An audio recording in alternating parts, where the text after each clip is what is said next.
ตัวทุกข์นะคะสมุทัยนิโรธมรรคนะคะขอพระอาจารย์ช่วยอธิบายตัวทุกข์นะคะตัวทุกข์ก็ขันธ์ห้าขันธ์ห้าเนี่ย จะพูดว่าอุปทานขันธ์ห้าเป็นทุกข์การเข้าไปยึดในขันธ์ทั้งห้าเป็นทุกข์นะนี่อันหนึ่งกับการที่ขันธ์ห้าเนี่ยเป็นทุกข์คือคำว่าทุกข์เนี่ยมันมี นัยยะหลายทุกข์หมายถึงความรู้สึกที่เป็นทุกข์ก็ได้ทุกข์หมายถึงการแตกสลายก็ได้ตัวขันธ์ห้าเนี่ยแตกสลายหมดต้นไม้แตกสลายไหมแตกเจ้าค่ะก้อนหินก้อนดินทุกอย่างเสื่อมหมดใช่ไหมใช่เจ้าค่ะมหาภูตธาตุสี่เนี่ยดินน้ำไฟลมมีการแปลเปลี่ยนจริงไหมไม่คงที่ใช่ไหมฉะนั้นสิ่งที่ไม่คงที่เนี่ย เวลามันเกิดขึ้นแล้วมันแปลเปลี่ยนมันดับไปเนี่ยสิ่งนั้นเรียกทุกขังคือแตกสลายแตกเพราะว่ามันมีการแปลเปลี่ยนเพราะมีการเกิดนะฉะนั้นสิ่งใดที่แตกสลายได้เนี่ยจะถูกเรียกว่ากองทุกข์และการที่เราเข้าไปมีอุปทานในสิ่งที่แตกสลายได้เนี่ยความทุกข์ก็จะเกิดขึ้น เรายึดสิ่งใดสิ่งนั้นไม่คงที่แปรเปลี่ยนและแตกสลายพระองค์บอกขันธ์ห้าเนี่ยมีทั้งรสอร่อยและมีทั้งโทษเพราะเราเห็นแต่รสอร่อยจึงเข้าไปยึดถือแต่ไม่มีใครเข้ายึดถือในภาวะที่มันเป็นโทษคือแตกสลายมีใครรักศพไหมชอบศพไม่ชอบนั่นน่ะอาทินวะของรูปเวทนาสัญญาสังขารวิญญาณ เรามองแต่อัศทะของรูปเวทนาสัญญาสังขารวิญญาณดังนั้นอัศทะของขันธ์ห้ามีอะไรอาทินวะมีอะไรนะนั้นถ้าใครเห็นโทษก็จะปล่อยวางใครเห็นแต่รสอร่อยก็จะยึดติดเวลาสัตว์ยึดติดขันธ์ห้าก็ยึดติดที่รสอร่อยแต่เพราะขันธ์ห้าไม่คงที่แต่บางอย่างกว่ามันจะแปลเปลี่ยนนะมันก็ยึดไปสักพักหนึ่งนะมนุษย์กว่าจะแปลเปลี่ยนเห็นชัดเห็นความเสื่อมเห็นโทษก็ผ่านไป10 ปี20 ปีระหว่างเนี้ยนะเกิดเป็นความเคยชินในการเข้าไปจับยึดและพอสิ่งนี้แปลเปลี่ยนความทุกข์ก็เกิดขึ้นเฮ้ยทำไมรูปเราต้องเจ็บทำไมเราต้องพิการทำไมฉันต้องประสบกับสิ่งนี้ทำไมฉันต้องมาเป็นมะเร็งทำไมต้องเส้นเลือดแตกนะทำไมเราต้องตายก่อนเวลาอันควรเพราะเราคิดเองว่าเวลาควรคือ100 ปีแต่มันคิดไปเองว่าเวลาอันควรของเราคือตรงนั้นแต่ตายเมื่อไหร่นั่นแหละเวลาอันควรนะมันก็ควรแค่นั้นแหละใช่ไหมมันก็ไม่เป็นไปตามความพอใจของแต่ละคน ลูกยังไม่โตเลยงานยังไม่เสร็จธุระยังไม่แล้วเอามาตายซะแล้วเนี่ยมันก็เลยเกิดความทุกข์ขึ้นเนี่ยทุกข์เพราะการแปรปรวนของรูปเนี่ยทุกข์เพราะการแปรปรวนของอารมณ์คนนี้บอกว่ารักนี่อยู่ผ่านไป5 ปีแปรปรวนอีกแล้วใจบอกไม่รักอีกแล้วไอ้ฝ่ายนี้ยังรักอยู่ก็ทุกข์กันสิไอ้ฝ่ายไม่รักก็ไม่ทุกข์แล้วนะเนี่ยนั่นเป็นอย่างนี้ดังนั้นความไม่คงที่ทำให้ทุกข์เกิดขึ้นและการเข้าไปยึดในสิ่งที่ไม่คงที่ก็ทำให้ทุกข์เกิด ลักษณะเนี้ยเรียกอุปาทานขันธ์นะขันธ์ที่มีอุปาทาน เราก็จะเข้าไปยึดในตาหูจมูกลิ้นกายใจหรือรูปเสียงกลิ่นรสโผฏฐัพพะธรรมารมณ์หรือถ้าพูดอีกแบบก็จะยึดในขันธ์ห้าคือรูปเวทนาสัญญาสังขารวิญญาณเนี่ยสิ่งที่เข้าไปยึดถือนะนี่คือทุกขสัจและทุกขสัจเนี่ยคือขันธ์ห้าเนี่ยหรืออุปทานในขันธ์ห้าเนี่ยก็จะมีสมุทัยกับนิโรธ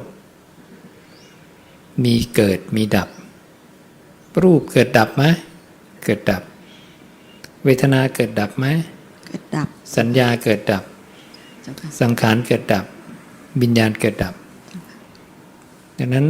สิ่งที่เกิดดับมันก็คือไอ้ข้อหนึ่งนะเกิดดับคือกองทุกข์นั่นแหละเกิดดับในการที่เราเข้าไปเห็นสิ่งนี้มันเกิดมันดับเนี่ยอันนี้เรียกมรรคหนทางเนี้ย จะเป็นเหตุให้ถอนความยึดมั่นออกมาได้ในสิ่งที่เรายึดคือขันธ์ห้าดังนั้นพอยึดขันธ์ห้าก็ต้องปล่อยขันธ์ห้าในการจะปล่อยต้องทำยังไงสร้างเหตุคือเห็นโทษโทษมันคืออะไรมีเกิดมีดับตัวตนมันไม่ใช่ของจริงเป็นอนัตตาดังนั้นการเห็นเกิดเห็นดับได้ประโยชน์อะไรได้ประโยชน์คือเกิดปัญญาเข้าใจ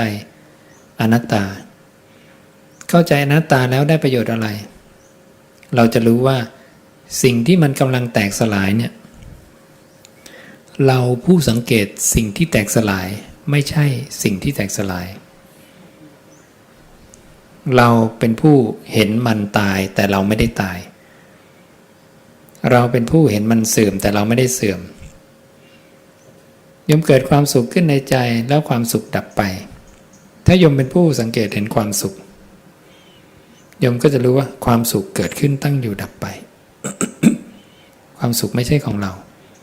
เพราะขณะที่ความสุขดับไปเราไม่ได้ตายไปตามสุขเรายังอยู่ดังนั้นสุขก็ไม่ใช่ของเราไม่ใช่เป็นเรา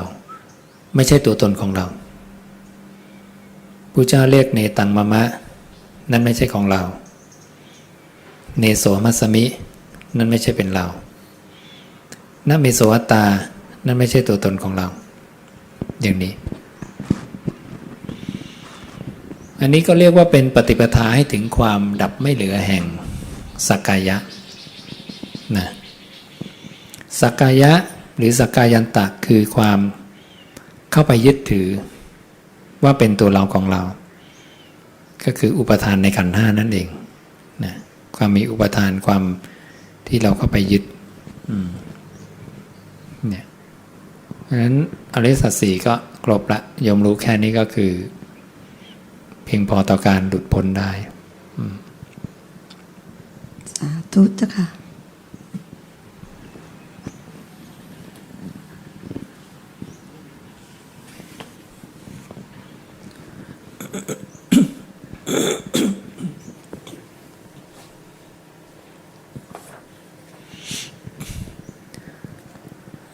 คำถามจากอินเทอร์เน็ตนะ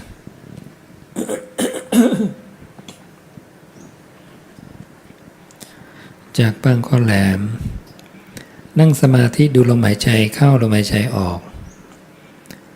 โดยกำลังเฝ้าดูผู้รู้กำลังรู้ลมเมื่อสมาธิตั้งมั่นแล้วจะเห็นการเกิดและการดับเองโดยไม่ต้องตามรู้ว่านี่เกิดนี่ดับอาการแบบนี้จะเป็นเมื่อมีสมาธิตั้งมั่นแล้วเท่านั้นใช่สภาวะธรรมหรือไม่ ก็เวลาจิตที่ตั้งมั่นแล้วเนี่ยก็จะเห็นการเกิดการดับนะก็เนี่ยก็เป็นจะพูดว่าเป็นสภาวะธรรมหรือไม่ก็แล้วแต่นะก็คือเป็นการเห็นการเกิดขึ้นและการดับไปอย่างที่พระศาสดาตรัสว่าเมื่อได้สมาธิแล้วเธอนั้นตามเห็น ซึ่งรูปเวทนาสัญญาสังขารวิญญาณเนี่ยโดยเป็นของไม่เที่ยงเป็นทุกข์เป็นหัวฝีเป็นลูกศรเป็นของไม่ใช่ตนการเห็นตรงเนี้ยเขาเรียกว่าเราเห็นความจริงของธรรมชาติ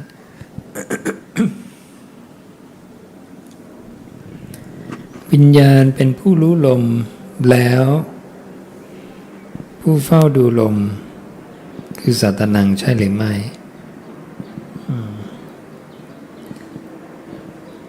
วิญญาณรู้ลมผู้ที่เฝ้าผู้รู้ลมคือสัตตนังจริงสัตตนังมันอยู่ในวิญญาณแล้วไงเพราะพระเจ้าจะบอกว่าเป็นวิญญาณของสัตว์ผู้มีอวิชชาเป็นเครื่องกั้นตัณหาเป็นเครื่องผูกสัตตนังกับวิญญาณตอนนี้เป็นตัวเดียวกันไปแล้วก็มายึดละ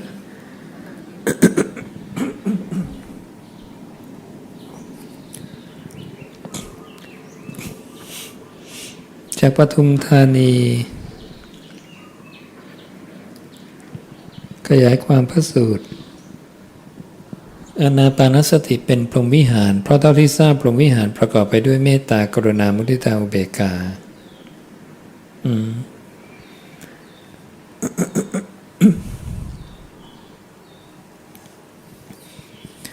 ตัวอานาปานสติเนี่ยเป็นเหตุให้ได้สมาธิทุกขั้น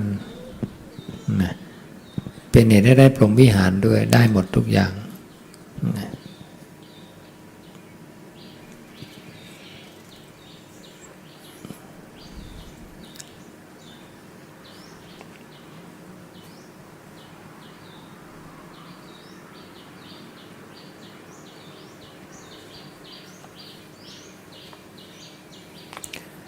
อานาปานสติยังเป็นเหตุให้ได้สมาธิทุกระดับเลย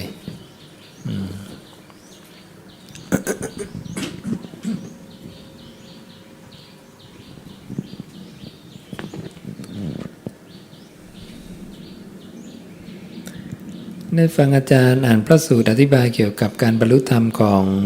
วักกะลิภิกขุวักกะลิมีความซาบซึ้งในความรักและศรัทธาของภิกขุวักกะลิต่อพระพุทธองค์จึงได้ไปค้นคว้าเรื่องของท่านวักกะลิต่อพบในพระไตรปิฎกเล่ม20ข้อ147พระพุทธเจ้าท่านสรรเสริญไว้ว่าวักกะลิเลิศกว่าพวกภิกขุสาวกของเราผู้พ้นจากกิเลสได้ด้วยศรัทธา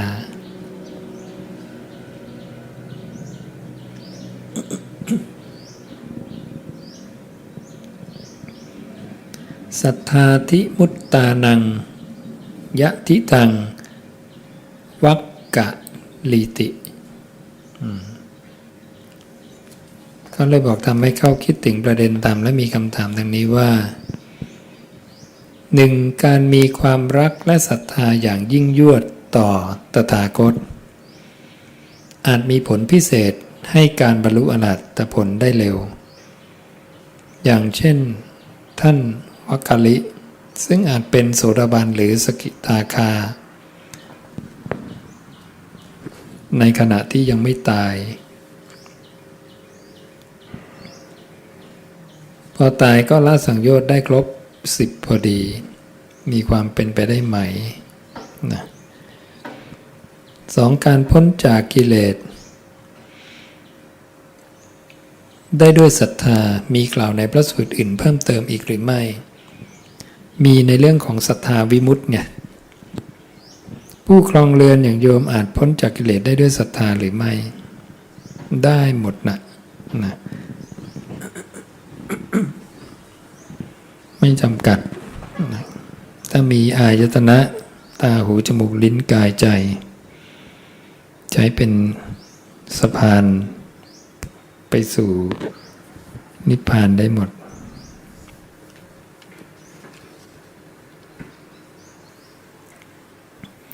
ที่บอกว่าเป็นโสดาบันหรือสกทาคามีก่อนเนี่ยจะต้องดู ในพระสูตรอื่นอีกทีนะ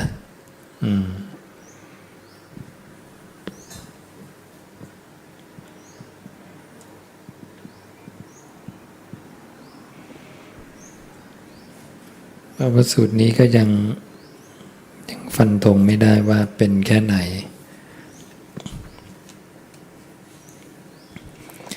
จากกรุงเทพขอสอบถามว่าได้เข้าศึกษาพุทธวจนะมีความศรัทธาในองค์พระสัมมาสัมพุทธเจ้าแล้วอยากให้แม่ได้มาศึกษาด้วยแม่ปฏิบัติธรรมมา20 กว่าปีท่านบอกว่าอยากให้รู้ทางที่ถูกท่านบอกว่าถูกก็จริงแต่ไม่ถูกจริตท่านยังอยากฟังของพระอาจารย์อื่นๆพอพูดกับท่านมากๆกลายเป็นไม่เข้าใจกันเลยไม่รู้ว่าต้องพูดกับท่านอย่างไรอยากให้ท่านมาสนใจพุทธวจนะ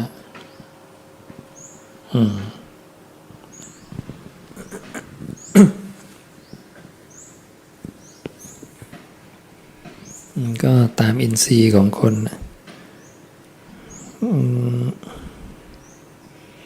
ต้องให้เหตุผลก็ได้หมดนะ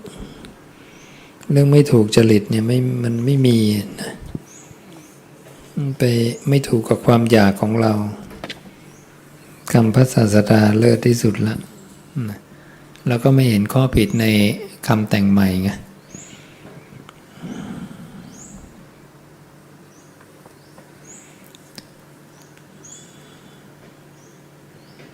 ก็ปล่อยเข้าไปก่อนเปิดฟังไปเรื่อยๆนะ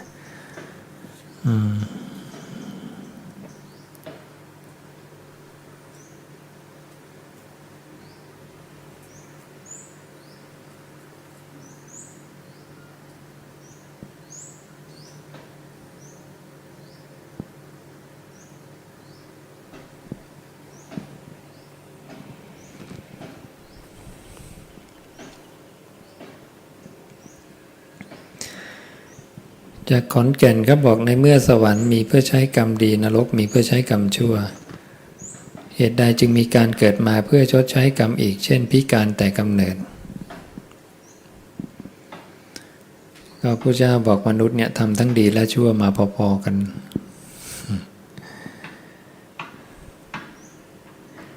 และเหตุในการพิการพระเจ้าก็ตรัสบอกไว้เนี่ย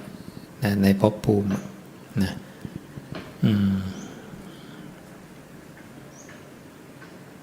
ใช้เล่นการพนันใช่ไหม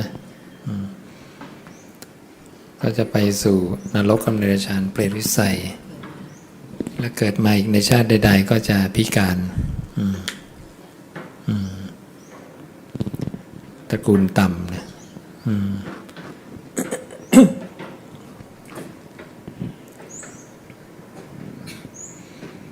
จากราชบุรี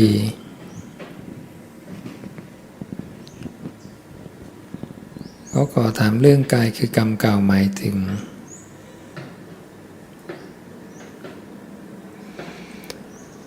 ตอนเกิดมาแล้วรูปร่างหน้าตาดีหน้าตาไม่ดีพิการสมบูรณ์ไม่สมบูรณ์ต่อมาเกิดอุบัติเหตุทำให้ขาขาดหรือไม่สมบูรณ์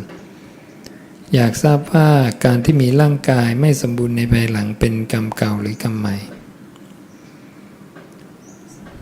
วิบากกรรมอย่างเนี้ยพระเจ้าบอกไม่มีใครทราบหรอกนอกจากพระองค์นะ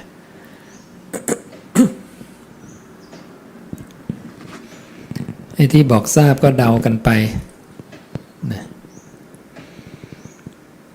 ใครโยนเป็นกรรมเก่าอย่างเดียวพระเจ้าก็บอกไม่ใช่มิจฉาทิฏฐิอีกในปัจจุบันกรรมใหม่ก็เกิดขึ้นได้ผัสสะณปัจจุบันก็เป็นกรรมใหม่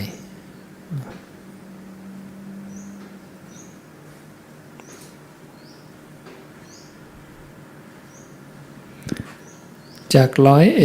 101ทราบมาว่าพระพุทธเจ้าทรงบัญญัติการดูหมอเป็นเดรัจฉานวิชาพระองค์ทรงห้ามสดับตรับฟังห้ามยุ่งเกี่ยวห้ามสัมผัสไว้ในพุทธบัญญัติอย่างนี้แล้ว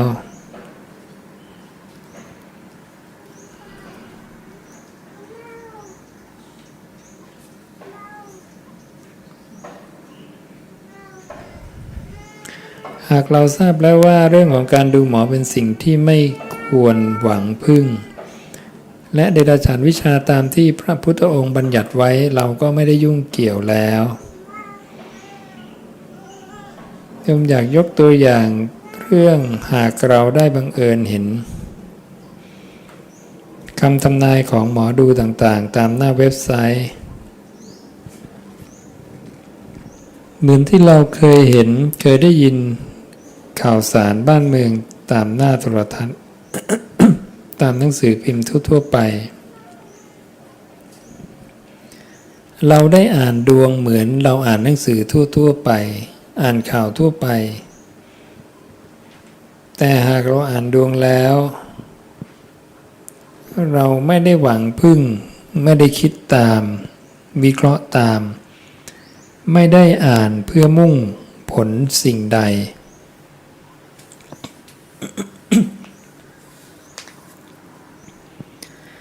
หรือเพื่อจะให้เกิดประโยชน์อะไร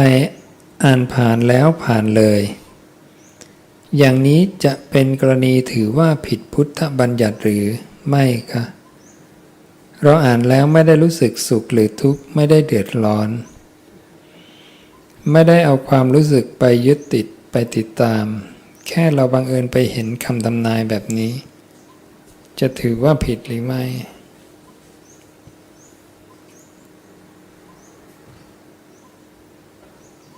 ไม่ยึดนะเก็บมานานจนมาเขียนเป็นคำถามนะถ้าเราไม่เห็นประโยชน์แล้วเราจะไปทำอะไรมันก็ต้องเห็นประโยชน์มั้งก็บอกเขาอ่านแต่เขาไม่คิดตามวิเคราะห์ตามไม่มุ่งหวังสิ่งใดจากการอ่านเลยหรือเพื่อประโยชน์อะไรเลยอ่านผ่านแล้วผ่านเลยมันเป็นไปไม่ได้หรอกผัสสะกระทบปุ๊บมันปรุงเร็วจะตายโยมอ่านดูหน้าหนังสือพิมพ์ผัสสะกระทบปุ๊บเวทนามันเกิดถ้าเวทนาไม่เกิดโยมจะหยิบหนังสือพิมพ์มาอ่านเหรอมันเกิดตั้งแต่แรกแล้วดูไม่ทันนะนั้นมันมีการเข้าไปหาตาสัมผัสปุ๊บมันสั่งมือไปเลยเอาซะหน่อยขออ่านต่อยนิดหนึ่งนะมือมันจะเคลื่อนไปได้ไงถ้าใจไม่คิดนะใจมาก่อนหมดนะดูจิตไม่ทัน มันเร็วนะนี่เป็นงี้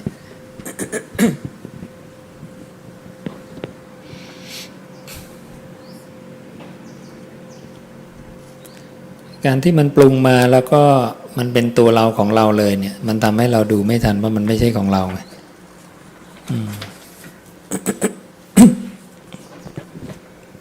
ถ้ามีใครจะถามอะไรแทรกมาก็เชิญเนาะ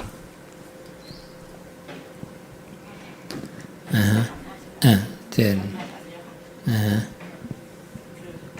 คือนี่เพิ่งมาที่นี่เป็นประมาณครั้งที่3อะค่ะยังไม่ค่อยทราบอะไรแต่ศึกษาทางในเน็ตอะค่ะนี่เมื่อกี้ที่อาจารย์พูดเรื่องที่เขาดูหมอใช่ไหมตัวเองอะเมื่อ 3-4 เดือนก่อนมีเพื่อนชวนไปดูหมอไปไกลเลยขับรถไปเมืองการจริงๆตัวเองไม่ไปเป็นเพื่อนเขา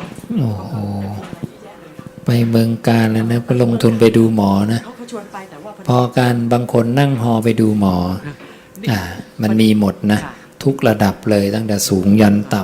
ำกับคนนี้ก็คือไม่รู้จักกันค่ะพอดีบังเอิญช่วงนั้นทุกข์มากลูกก็เข้าไปในเน็ตเสร็จก็คุยกันระยะหนึ่งเป็นผู้หญิงอะค่ะแล้วก็คุยกันระยะหนึ่งก็ชอบว่าเราก็ทุกข์เขาก็ทุกข์งั้นก็ชวนไป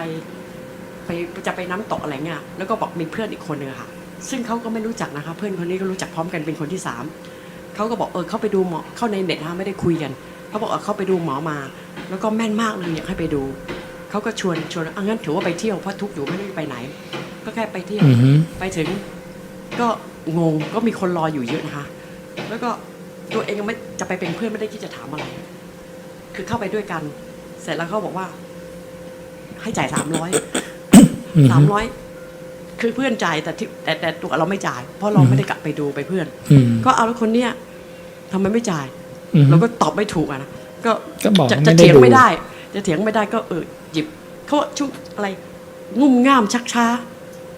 ก็งงอยู่โหทำไมเป็นแบบเนี้ยจะไม่ให้ก็ไม่ได้กลัว คือมันจะอยู่ในห้องค่ะ ก็โยมไม่ได้ดูไม่ใช่เหรอก็บอกก็สิเราไม่ได้ดู ก็ไม่กล้าค่ะ ก็เลยคิดว่า เอ้า ทำบุญค่ะคิดว่าทำบุญ เสร็จแล้วเขาดูเพื่อนเสร็จ คือจะพูดไม่เยอะค่ะเขาบอกเพื่อนอาจจะได้ลาบอย่างงู้นนี้จากการ เป็นอะไรเป็นคารวะหรือเป็นอะไรเป็นหมออะไร เป็นหมอใส่ชุดขาวแล้วก็จริงๆไม่ค่อยสัมผัสเรื่องพวกนี้ค่ะกะว่าจะไปเที่ยวเฉย เป็นคารวะใส่ชุดขาว ๆใช่ค่ะเป็นคารวะใส่ชุดขาว แล้วก็มีคนไปดูเยอะมากเลยนะ อือฮึ เป็นบ้านธรรมดาค่ะ อือฮึ แล้วตอนนั้นก็มืดค่ำด้วย จะเรียกเขากลับไม่รอละมีคนรอเยอะเขาก็จะอยู่ดูให้ได้ ก็ต้องอยู่เป็นเพื่อนเขาก็มาด้วยกัน2 คน ก็จองฟัก300จ่ายไปคือไม่กล้าพูดอะไรค่ะ อืม แต่เราก็ดูเพื่อนจุดหนึ่งดูว่าเขาอ่ะจะมีเงินลาบเข้ามาก้อนหนึ่งใหญ่ๆค่ะ อันนี้คือจุดหนึ่งของเขาแล้วก็พูดเรื่องทั่วไปนิดหน่อยเสร็จแล้วตัวเนี้ยก็จ่ายให้300ก็จะไม่ถามอะไรเขาบอกเราอ่ะต้องไปไหว้เจ้าแม่กวนอิมองค์นี้องค์เนี้ยเพราะเราติดค้างเขาอ่ะก็บอกไม่ปกติไหว้แต่ไม่รู้องค์ไหนเขาก็แนะนำไป แล้วเขาบอกเนี่ยไปไหว้ซะแล้วจะได้ที่1 แปลงที่ดิน ก็บอกว่าจะได้ไง เพราะเป็นคนไม่เคยคิดจะซื้อที่ แล้วก็คิดว่าตอนนี้ไม่ได้คิดจะทำอะไรเลย จะอยู่เฉยๆเขาบอกว่าได้แน่นอนไปทำก่อนแล้วถามว่าก็ติดใจถามว่าลูกที่ตรงนี้จะได้ด้วยอะไร ได้ด้วยเสน่หาหรืออะไรคะเขาบอกได้ด้วยการซื้อเอง ก็ถามว่าเอาลูกที่อยู่ตรงไหนคะเขาบอกว่าจะอยู่ต่างจังหวัดนี่เป็นคนกรุงเทพจะไม่ค่อยมีใครอยู่ต่างไม่มีญาติยิ่งเป็นไปไม่ได้ใหญ่หรือว่าที่อยู่กรุงเทพ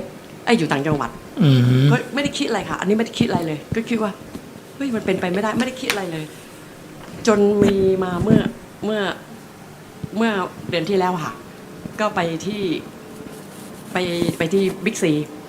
ไปฟังธรรมอะค่ะเพราะตอนนั้นทุกก็จะหาที่ดับทุกข์อะค่ะ ก็ใครชวนไปฟังธรรมก็ไปหมดพอออกจากบิ๊กซีมาก็ไม่รู้จะไปไหน ก็ไปสวนสิริกิติ์นั่งรถไป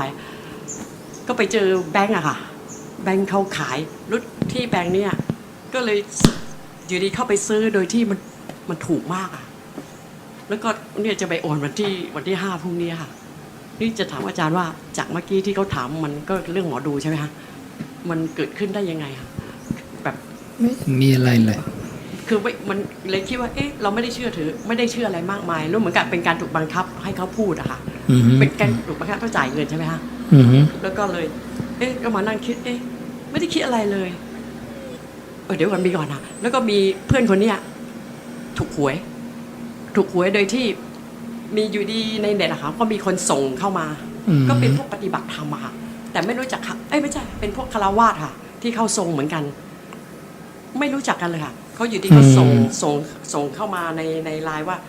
เหมือนกับเป็นใบซื้อหวยอะแล้วเราก็บอกโอ๊ยเราเล่นไม่เป็นหรอกค่ะลูกคุณเป็นใครอะเขาก็บอกเขาตั้งศาลตั้งอะไรนี่บอกเข้าขายเป็นพวกไอ้นี่ไหมคะเป็นพวกอะไรนี่อะไรเข้าทรงเขาก็บอกใช่ เสร็จแล้วบอกเข้าพวกเข้าทรงอะเขามีอะไรชอบดูหวยชอบอะไรกันใช่ไหมคือเขียนด้วยหนังสือนะคะไม่ได้คุยเขาก็ส่งตัวนี้มาให้ดูส่งไอ้ตัวเขียนอะที่เขาเขียนเราบอกโอ๊ยเราไม่รู้จักเราเล่นไม่เป็นเขาก็ส่งมาตรงๆเห็นชัดๆอะเป็นเลข3 ตัว3 ตัวเราก็บอกว่าที่ส่งมาเนี่ยเราไม่เล่นนะเราแค่อยากดูว่าที่เขาอะยึดถือกันอย่างเงี้ยไปขอนุ่นขอหวยอะไรรู้ถูกอะเป็นยังไงบอกเราไม่เล่นนะไลน์กลับไปบอกเขาก็บอกว่าเขาก็ไม่เล่นค่ะแต่เขาอะมีคนมาขอเขาก็ออกไปอย่างนั้นแหละปรากฏว่าเราก็ส่งตัวเนี้ยให้เพื่อนคนนี้ผู้หญิงอะค่ะส่งให้เขาคนเดียว เพราะว่าไม่ได้คิดอะไรปรากฏออกมาจริงๆแต่ตัวเองก็ไม่ได้เล่นจริงๆค่ะแล้วก็ไปบอกเพื่อนไลน์มาเธอถูกเปล่าเขาถูกก็เลยก็เนี่ย2 เรื่องนี้ตรงกับคือไปด้วยกันอะเลยทำให้คิดว่าอะไรกันเนี่ยรู้หวยที่ส่งมาเราก็ไม่รู้จักเขาทั้งหมดคือรู้จักในเน็ตอะค่ะจะถามอาจารย์ว่ามันเกิดจากอะไรคะตอนในนั้นเรากำลังทุกข์เพื่อจะหาดิดับทุกข์เฉยๆค่ะไม่มีจุดประสงค์อะไรค่ะมันก็ไร้สาระโยมพรุ่งนี้โยมตายก็จบหมดทุกอย่างแล้วก็ไปนรกกำเนิดเดรัจฉานเปรตวิสัยต่อเนี่ยคนเรามันมาเพลินกับไอ้เรื่องทางโลกอย่างเนี้ยนะกุ๊กกิ๊กไอ้นนตรงไอ้นี่ตรงอะไรแค่นั้นนะมันมองแค่นี้หนึ่งผู้เจ้าสอนให้มองไกลๆไม่มองนะมีแต่ความยึดถือหมดเลยยึดมั่นถือมั่นนะแก่เจ็บตายฟรีจมอยู่กับมิจฉาทิฏฐิ ความถือว่าตัวตนตัวเราของเราหมดเลยนะมองไม่ออกรูปเวทนาสัญญาสังขารวิญญาณอะไรเป็นยังไงนะเข้าถึงธรรมะที่เป็นโลกุตระไม่ได้โยมก็จะวนอยู่อย่างเนี้ยวนอยู่กับปุถุชนอย่างเนี้ยนะปุถุชนก็เพลินกับรูปเสียงกลิ่นรสเอกลาภปัจจัยทรัพย์สินเงินทองพระเจ้าบอกเนี่ยเธอเนี่ยเคยเกิดเป็นคนรวยมาแล้วตลอดกาลยาวนานเคยเกิดเป็นคนจนมาแล้วตลอดกาลยาวนานเคยเกิดเป็นคนพิการมาแล้วตลอดกาลยาวนานเคยเกิดเป็นพ่อเป็นแม่พี่หญิงน้องหญิงพี่ชายน้องชายผู้ชายผู้หญิงเคยเกิดกันมาแล้วพระเจ้าบอกน้ำตาที่เธอเคยร้องไห้สมัยเกิดเป็นมนุษย์รวมกันแล้วเนี่ยน้ำในมหาสมุทรทั้งสี่ไม่ได้มากกว่าเลยพระเจ้าไม่ยิ่งรู้เรื่องที่น่าตื่นเต้นกว่าเหรอมันไกลกว่าหมอดูที่ถ่ายนั่นโน่นนี่ไร้สาระมากเลยหมอดูมันเสร็จแล้วมันก็ไปนรกกับเดรัจฉานเปรตวิสัยต่อมีประโยชน์อะไรพระเจ้าบอกความรู้ในโลกมีเยอะแยะแต่เป็นความรู้ที่ช่วยให้เธอพ้นแก่เจ็บตายไหมนะมันเก่งกว่าหมอดูตั้งเยอะเดี๋ยวนี้นักมายากลมันเล่นอะไรได้สารพัดอย่างมันแบ่งคนเป็นครึ่งตัวได้มันกลับล่างกับสารพัดอย่างมันไร้สาระหมดนะพระเจ้าบอกความรู้พวกเนี้ยไปศึกษาไม่เกิดประโยชน์นะพระเจ้าบอกมันเป็นกิจเลวเป็นของชาวบ้านเป็นของปุถุชนไม่ประกอบด้วยประโยชน์ไม่เป็นไปพร้อมเพื่อความเบื่อหน่ายคลายกำหนัดดับไม่เหลือเพื่อนิพพาน เป็นมิจฉาทิฏฐิ2 ชั้นเข้าไปอีกเลยไปคิดว่าโอ้นี่เขารู้ได้บันดาลได้นะไปบูชาเจ้าแม่นี้แล้วจะทำให้ดีได้ไอ้เจ้าแม่นี่มีหรือเปล่าก็ไม่รู้อุปโลกสิ่งที่ไม่มีขึ้นมาเลยในโลกนะพระเจ้าไม่เคยบัญญัติเลยพระเจ้ารู้จักเทวดาทั้งหมดพระเจ้าเคยบัญญัติมาเจ้าแม่กวนอิมไม่เคยบัญญัติเลยตกลงใครรู้จริงกันในโลกเนี่ยศรัทธาสัมปทามีต่อพระพุทธเจ้าไหมนะนั้นโยมก็ต้องประกาศแล้วหมอดูสรนังกัจฉามิมีหมอดูเป็นที่พึ่งไปเลยโยมแล้วอย่าไปพูดพุทธังสรนังกัจฉามิมันเสียปากนะพูดแล้วปากกับการกระทำมันไม่ตรงกันใช่ไหมเนี่ยพระเจ้าบอกศรัทธาสัมปทาการเชื่อในการตรัสรู้ของพระพุทธเจ้านะพระเจ้าบอกเนี่ยไอ้พวกความรู้พวกนี้ในขวางมรรคผลนิพพานหมดเลยนะมันจะทำให้เราไม่ได้มรรคผลไม่สามารถก้าวล่วงพ้นปุถุชนภูมิขึ้นมาได้เดี๋ยวมันก็จะจมวนอยู่แต่เรื่องพวกนี้นะก้าวล่วงไม่ได้สักทีนะพระเจ้าบอกให้วางก่อนนะมาศึกษาเรื่องอริยสัจ 4เรื่องที่เรากำลังจะตายพรุ่งนี้มีใครรู้ว่าความตายจะไม่เกิดแก่เราแม้วันพรุ่งนี้ไม่มีใครรู้เลยไอ้สิ่งที่เราปรุงแต่งจะไปซื้อที่ไปโอนที่ศูนย์หมดเลยพรุ่งนี้ตายเรียบร้อยใช่ไหมเรื่องนี้สำคัญที่สุดพระเจ้าบอกเรื่องที่เรากำลังจะตายนี่สำคัญที่สุดเร่งด่วนอันดับ 1ของชีวิตใช่ไหมแก้ปัญหาตรงนี้ได้แล้วหรือยังเนี่ยและจริงๆแล้วสัตว์โลกเป็นไปตามกรรมเรานึกว่าอันนั้นบันดาลไม่ใช่สิ่งที่เราได้มาเพราะกายกรรมวจีกรรมมโนกรรมสัตว์โลกเป็นไปตามกรรมกรรมทางกายทางวาจาทางใจพระเจ้าบอกนะเธอจะได้นี้มาเพราะอะไรเพราะเธอเคยทำกรรมอย่างนี้มา คนมีรูปงามผิวพรรณงามเพราะอะไรคนเนี้ยเป็นผู้ไม่มักโกรธไม่มากไปด้วยความคับแค้นใจถูกว่าแม้มากก็ไม่ขัดเคืองไม่ฉุนเฉียวไม่กระฟัดกระเฟียดไม่กระด้างกระเดืองไม่แสดงความโกรธความขัดเคืองหรือความไม่พอใจให้ปรากฏด้วยกรรมอันเนี้ยทำให้เขามีรูปงามผิวพรรณงามน่าดูน่าชมยิ่งนักใครจะรู้เท่าพระเจ้าเรื่องวิบากของกรรมไอ้พวกหมอมันก็พูดไปตามภาษามันไม่รู้เรื่องนะแม้แต่เทพมันยังไม่รู้จักเลยสำนักพราหมณ์บางเหล่าเนี่ยเขาบูชาพรหมพระเจ้าบอกรู้จักหนทางไปสู่พรหมไหมไม่รู้จักเคยเห็นพรหมสักครั้งไหมไม่รู้เคยเห็นเจ้าแม่กวนอิมสักครั้งไหมไม่รู้ตัวจริงมีเห็นแต่รูปปั้นน่ะทุบก็แตกนะเอาโยนลงบ่อก็จมน้ำไม่มีอะไรเกิดขึ้นนะเราลองไม่สนใจสักพัก ไม่ต้องไปสนใจดูซิตายไหมนะเทพเทิบอะไรเนี่ยโยมเคยไหว้ไม่ไหว้แล้ววันนี้นะกลับลำจะเชื่อพระเจ้านะดูซิจะตายไหมดูซิเทพจะบันดาลอะไรให้ตายไหมศาลพระภูมิมีแทบทุกบ้านชาวพุทธเลยนะลองลื้อสิตายไหมพรุ่งนี้ไม่ตายยังอยู่เหมือนเดิมนะหลายคนแล้วก็ลื้อไป9 ศาล10 ศาลไม่เป็นไรยังอยู่ดีปกติอยู่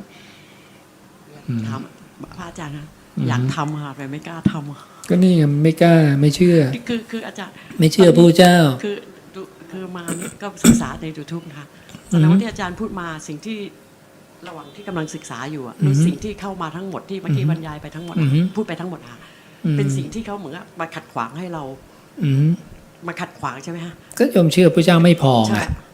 ก็ขนาดพระเจ้าบอกไม่ใช่โยมบอกใช่บอก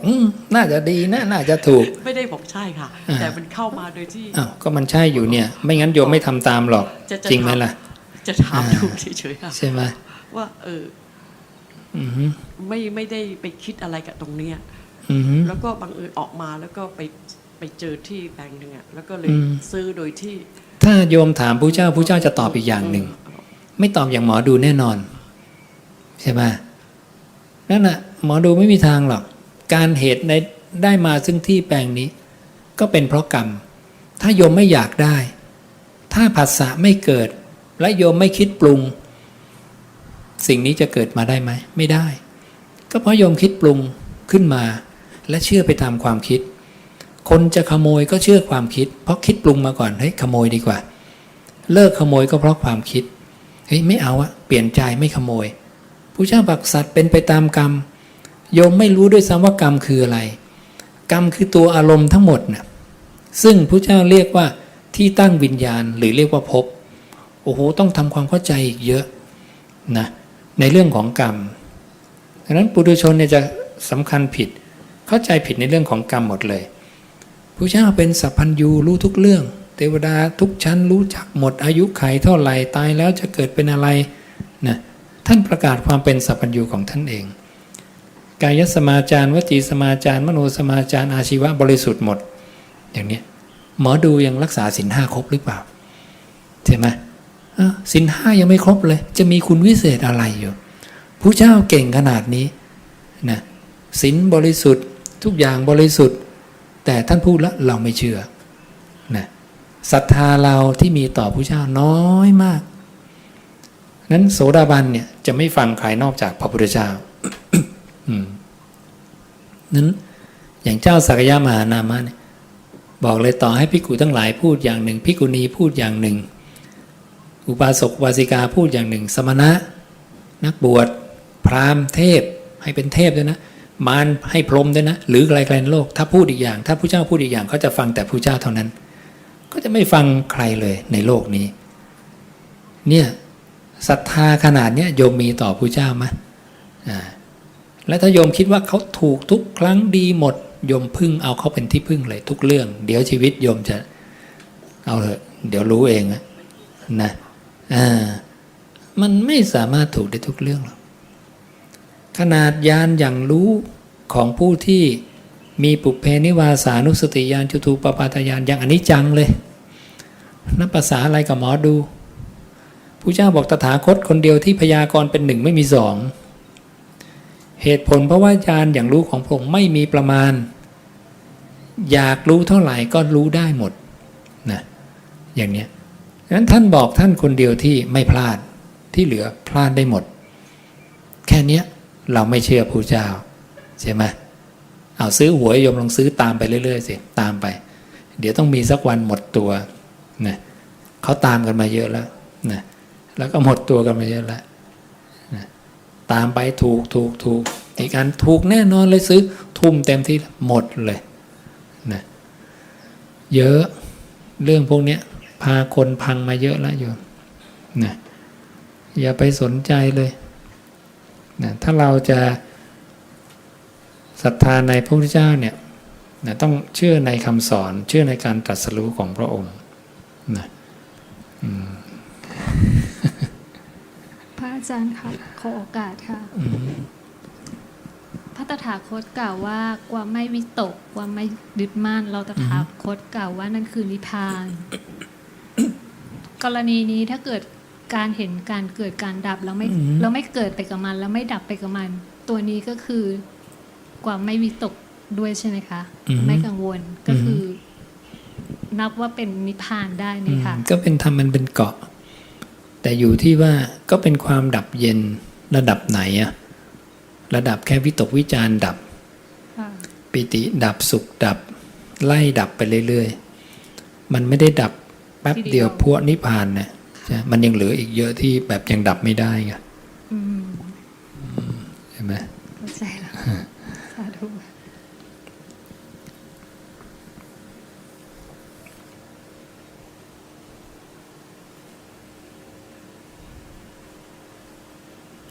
จากภูเก็ตบอกว่าธรรมชาติใดมีการเกิดจะมีการดับแตกสลายและธรรมชาติที่มีการเกิดใครเป็นคนออกแบบนะสองทุกระบบต้องมีคนออกแบบจริงไหมครับอันนี้ก็ปรุงแต่งเกินนะพระเจ้าบอกธรรมธาตุนั้นย่อมตั้งอยู่แล้วนั่นเทียวใครออกแบบดินนะโยมอันนี้คิดเหมือนอีสวนบันดาลพระเจ้าบันดาลพรหมบันดาลคิดว่าอีสวนออกแบบทุกเรื่องนะอีสวนสร้างโลกอีสวนสร้างทุกอย่าง ใช่ไหมพระเจ้าบอกว่าถ้าอีสวนสร้างทุกเรื่องนะการที่เธอไปฆ่าสัตว์ลักทรัพย์ประพฤติผิดในกามอีสวนเธอก็ไม่ดีสิเบียดเบียนนะแล้วก็บูชาอีสวนนะพราหมณ์ก็ตอบไม่ได้นะพระเจ้ามีวิธีในการตอบโดยอาศัยเหตุอาศัยผลให้คนเข้าใจได้ด้วยปัญญาอย่างนี้อีกคนหนึ่งมาบอกว่าการอ้อนวอนเนี่ยสำเร็จทุกอย่างเราก็ไปบนใช่ไหมไปบวงสรวงไปไหว้เจ้าแม่กวนอิมเทพปะพิกาเนตอะไรจิปาถะสารพัดเลยอ้อนวอนขอให้ลูกถูกหวยขอให้ลูกซื้อที่ได้ขอให้ได้ยศได้ตำแหน่งอ้อนวอนผู้เจ้าบอกพราหมณ์ถ้าการอ้อนวอนมันสำเร็จจริงเนี่ยใครเล่าในโลกนี้จะเสื่อมจากอะไรได้เอาหลักการคือการอ้อนวอนสำเร็จนะเอาไปทุกคนไปยมว่าอะไรศักดิ์สิทธิ์ที่สุดนะไปกัน100-200 คนสำเร็จทุกคนไหมไม่สำเร็จพระเจ้าบอกว่าสัตว์โลกเป็นไปตามกรรมพระเจ้าก็ยังยืนยันอย่างเดิมนะใครจะคิดไปแบบไหนก็ตามหมอดูก็ถูกบ้างผิดบ้างเดาบ้างอะไรบ้างนะถูกก็มาตื่นเต้นผิดก็เศร้าใจนะมันก็สุขทุกข์สุขทุกข์กันอยู่อย่างเนี้ยนี่ปุถุชนนะก็วิ่งแสวงหากันไปเนี่ยเอาหลุดพ้นดีกว่าซึ่งถ้าโยมทราบพระสูตรที่พระเจ้าบอกนะโยมจะรู้สึกว่าอุ๊ยมันน่ากลัวสำหรับชีวิตทุกคนนะพอพระเจ้าบอกมนุษย์ที่ยังเป็นปุถุชนอยู่เนี่ยตายแล้วเนี่ยส่วนใหญ่ไปเกิดในนรกกับในเดรัจฉานเปรตวิสัยหมดเลยที่เหลือรอดกลับมาเป็นเกิดเป็นมนุษย์อีกเนี่ยเหลือเท่ากับเศษดินปลายเล็บเทียบกับพื้นดินในมหาปฐพีพระเจ้าเอาเล็บเขี่ยเศษดินมาเนี่ยถามสาวกว่าดินทั้งโลกกับดินปลายเล็บอันไหนมากบอกมนุษย์ที่ตายแล้วได้เหลือกลับมาเป็นมนุษย์อีกเหลือแค่นี้นะเราทั้งหลายกำลังอยู่ในความเสี่ยงในระดับดินมหาปฐพีนะ 99.99999% เลยใช่ไหมเราคิดว่าความดีที่เราทำมันพอที่จะอยู่ในเศษดินปลายเล็บไหมและตายแล้วจะได้เกิดอีกทีเป็นมนุษย์เนี่ยนะพระเจ้าบอกนานเท่ากับการเกิดของอรหันตสัมมาสัมพุทธะสักครั้งหนึ่ง โยมลงข้างล่างอยู่ไปอีกยาวเลยนานๆจะไปเป็นเทวดาทีเศษดินปลายเล็บเหมือนกันจากเทวดาตายก็ไปนรกกับเดรัจฉานเปรตวิสัยต่อขึ้นลงอยู่เนี่ยจนนานๆทีจะได้มาเป็นมนุษย์อีกสักครั้งหนึ่งนี่คือวงรอบของสัตว์ที่กำลังเวียนว่ายที่พระเจ้าได้บัญญัติบอกไว้ซึ่งคำของพระพุทธเจ้าผิดไม่ได้แม้แต่บทพันชนะเดียวและไม่มีเทพมารพรหมใดๆในโลกคัดง้างและติเตียนได้ถ้าพระเจ้าตรัสจริง ตรัสรู้จริงคำพูดไม่มีผิดจริงเรื่องนี้ก็เป็นเรื่องที่น่ากลัวสำหรับทุกคนใช่ไหมเรามีความดีพอหรือยังที่จะพ้นอบายทุกขติวินิบาตนรกพระสูตรเหล่านี้น่าจะนำมาเปิดเผยให้มากเพื่อให้คนได้ตระหนักถึงว่าเฮ้ยความตายของเราข้างหน้าเนี่ยคติเราไม่ดีนะนั้นยังไงเราก็ต้องตายแล้ว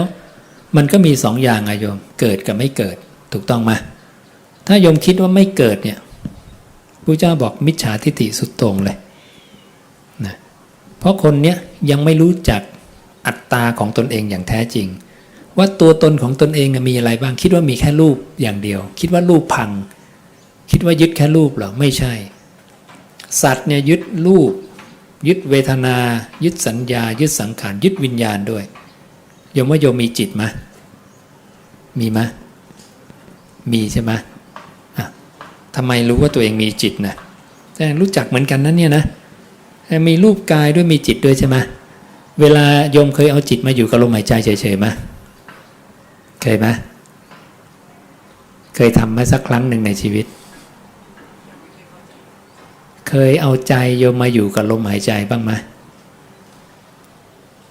เคยสักครั้งเมื่อในชีวิตหรือจะลองสัก1 นาทีก็ได้นะจะเรียกอะไรไม่รู้อ่ะโยมเคยเอาใจมาอยู่กับลมหายใจไหม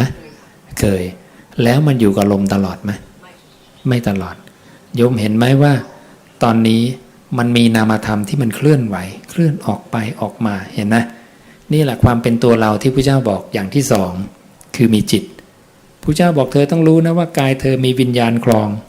จิตมโนวิญญาณต้องทราบด้วยมันเหมือนกันเนี่ยที่พระเจ้าตรัสไปกายเราเนี่ยเป็นที่ตั้งของวิญญาณพระเจ้าเรียกวิญญาณทิฏฐิที่ตั้งวิญญาณซึ่งที่ตั้งวิญญาณจะมีอยู่4ธาตุร่างกายเราถ้ามันไม่อยู่ในร่างกายมันก็ไปตั้งที่เวทนาโยมจึงรู้สึกความรู้สึกสุขทุกข์ใช่ไหมหรือไม่ก็ไปตั้งที่สัญญาจำได้หมายรู้หรือไม่ก็ไปสังขารคิดปรุงแต่งมันไปอยู่แค่4ธาตุนี้ดังนั้น4ธาตุเนี่ยเวลารูปพังไปแล้ว4ธาตุนี้ยังอยู่นะสัตว์ยังยึด4ธาตุนี้อยู่อย่างน้อยโยมก็ยังยึดจิตอยู่ดังนั้นจิตไปตั้งตรงไหนพระเจ้าบอกสัตว์จะได้อัตภาพไปตามอารมณ์นั้นเกิดใหม่มีแน่นอนถ้าโยมศึกษาปฏิจจสมุปบาทระบบการเกิดแก่เจ็บตายธรรมชาติที่อาศัยกันและกันในการเกิดขึ้นเหตุเกิดความตายมาจากอะไรเหตุดับความตายมาจากอะไรโยมจะเข้าใจหมดไม่ต้องมีญาณอย่างรู้อดีตอนาคตโยมก็รู้ว่าชาติหน้ามีแน่นอนตายแล้วไม่สูญทีนี้ใน2ช้อยเนี่ยตายแล้วสูญกับตายแล้วไม่สูญ ไม่สูญแน่เราเห็นแล้วมีจิตเคลื่อนไปมามันไปพาเราไปเกิดแน่เลยถ้ายังต้องเกิดในอะไรพระเจ้าบอกคติ5นรกกำเนิดเดรัจฉานเปรตวิสัยมนุษย์เทวดาและพระเจ้าแจกแจงมาเลยเทวดามีกี่ชั้นอายุขัยแต่ละชั้นเท่าไหร่มนุษย์มีกี่พวก4พวกเราเรียกมนุษย์ในชมพูทวีปมีมนุษย์ในอุตรกุลุทวีปอมละโคยานทวีปปุพพวิเทหะสัตว์เดรัจฉานมีกี่แบบนะเปรตวิสัยมีกี่แบบสัตว์นรกมีกี่กลุ่มโอ้พระเจ้าสัพพัญญูยิ่งกว่าหมอดูเยอะนะองค์ความรู้ไกลกันมากนะแจกแจงมาหมดแล้วก็บอกอดีตของพวกเราว่าพวกเราเคยเกิดมาทั้ง5คตินี้ครบหมดแล้วสัตว์นรกก็เคยเป็นเดรัจฉานก็เคยเป็นเดรัจฉานนี่เคยเป็นก็พอกับมนุษย์นะองค์บอกสมัยเป็นเดรัจฉานเธอเคยถูกฆ่าตัดคอเลือดที่ไหลออกจากคอเธอเนี่ยมากกว่าน้ำในมหาสมุทรทั้ง4นับไม่ถ้วนนะแล้วเราจะต้องไปอีกรอบนึงโยมอยากไปไหมล่ะมันไม่มีใครอยากไปหรอกใช่ไหมแต่มันจะได้ไปถ้าเราไม่คุมจิตให้ดีและถ้าเราไม่ปล่อยวางสิ่งที่เรียกว่าจิตก็ไม่ใช่เรานะถ้าเราปล่อยวางจิตไม่ได้เราก็จะมีการเกิดอีกคุมได้ดีก็ไปเกิดดีคุมไม่ได้ดีก็ไปเกิดเลวและพบอบายต่ำกว่ามนุษย์ลงไปเนี่ยอายุมันยืนยาวมากนะนรกนี่ก็คือพระเจ้าอุปมา ภิกขุถามว่าลงไปแล้วนานอยู่นานไหมกี่ปีพระเจ้าบอกนับปีไม่ไหวพอจะอุปมาได้ไหมพระเจ้าบอกพออุปมาได้เกวียนเล่มหนึ่งเนี่ยมีอัตรา20คาลีเหมือนเกวียนที่บรรทุกเม็ดข้าวสารเนี่ยข้าวเปลือกเนี่ยนะแต่บรรทุกเมล็ดงาแทนเมล็ดงาก็เม็ดนิดเดียวนะทุก100ปีเนี่ยบุรุษหยิบเอาเมล็ดงาออกไป1เมล็ดทำอย่างนี้ไปทุก100 ปีจนกระทั่งเมล็ดงาหมดทั้งเล่มเกวียนเนี่ยเป็นอายุของนรกที่ตื้นที่สุดลึกลงไปก็20 เท่า20 เท่า20 เท่า20 เท่านะนั้นลงไปแล้วมันอยู่นานมากพระศาสดาบอกว่าพระองค์ไม่เคยเห็นการจองจำอื่นใดที่ทารุณเจ็บปวดโหดร้ายยิ่งกว่าการถูกจองจำในนรกกำเนิดเดรัจฉานหรือเปรตวิสัยการที่จะไปนรกสร้างเหตุอะไร นรกกำเนิดเดรัจฉานเปรตวิสัย3คตินี้พระเจ้าบอกเหตุในการไปคือฆ่าสัตว์ลักทรัพย์ประพฤติผิดในกามพูดโกหกคำหยาบเพ้อเจ้อส่อเสียดมีความโลภเพ่งเล็งอุปกรณ์แห่งทรัพย์ของผู้อื่นมีพยาบาทมีมิจฉาทิฏฐิอกุศลกรรมบท10เป็นเหตุให้นรกปรากฏเดรัจฉานปรากฏเปรตวิสัยปรากฏตรงข้ามกุศลกรรมบท10เนี่ยเป็นเหตุให้มนุษย์และเทวดาปรากฏแต่ถึงโยมจะไปเป็นเทวดาก็ตามโยมก็ยังเป็นเทวดาที่เป็นปุถุชนตายแล้วไม่พ้นนรกอีกเช่นกันโยมต้องทำความดีแต่ระดับโสดาบันให้ได้กุศลกรรมบท10ยังไม่เพียงพอต้องมีโสตาปัฏฐังคัสสีมีความเลื่อมใสในพระพุทธพระธรรมพระสงฆ์อย่างไม่หวั่นไหวนะตัวนี้บวกแล้วจะได้เป็นโสดาบันดังนั้นถ้าโยมเป็นโสดาบันโยมจะไม่เชื่อใครทั้งนั้นนอกจากพระพุทธเจ้านะแล้วถ้าโยมอ่านพุทธวจนะไปเรื่อยๆเนี่ยองค์ความรู้ของคนอื่นเนี่ยจืดหมดเลยไร้สาระนักคิดนักเขียนอะไรเนี่ยอ่านเดี๋ยวนี้อ่านไม่ได้หรอกโยมอ่านแล้วมันไม่มีสาระเลยสู้ของพระพุทธเจ้าไม่ได้นะองค์ความรู้มันไกลกันเยอะพระเจ้าถึงบอกสามัญญผลเนี่ยองค์ความรู้หรือผลอันประเสริฐของสมณพราหมณ์เราอื่นเนี่ยมันแค่น้ำ2-3 หยดองค์คุณประโยชน์ของธรรมวินัยเนี่ยเหมือนน้ำในมหาสมุทรเทียบกันไม่ได้เลย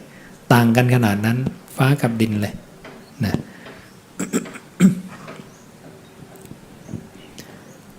พระเจ้าจึงบอกว่ามนุษย์เกิดมาแล้วเนี่ยสิ่งที่ต้องรู้เร่งด่วนที่สุดคือ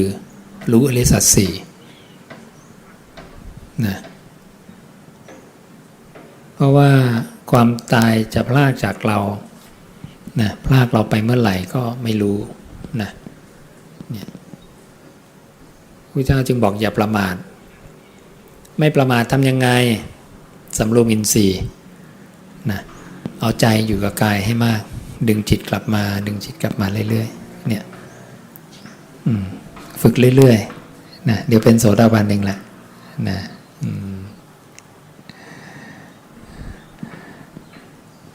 มีใครมีข้อสงสัยอย่างอื่นไหมเจน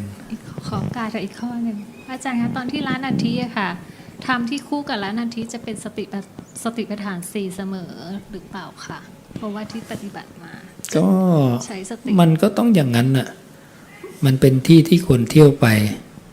เพราะว่าถ้าเที่ยวไปที่อื่นก็ผิดก็เหมือนกับสัตว์6 ชนิดใช่ไหมคะที่ผูกกันกับผูกไว้กับหลักไม่มีสติปัฏฐาน4มันก็จะยุ่งวุ่นวายมันวุ่นวายเลยใช่มันก็จะไปเตลิดไปตามอารมณ์หมด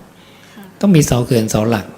คือสติปัฏฐาน4ใช่แล้วสติปัฏฐาน4นี่คือจะละเขาได้ก็คือก็ต้องตอนกายแตกเลยใช่ไหมคะละเขาได้คือไม่ถึงว่าทิ้งค่ะคือไม่ใช้เขาแล้วก็คือตอนที่กายแตกดับสลายก็อยู่ที่ว่าถ้าเป็นพระอรหันต์แล้วก็ยังต้องใช้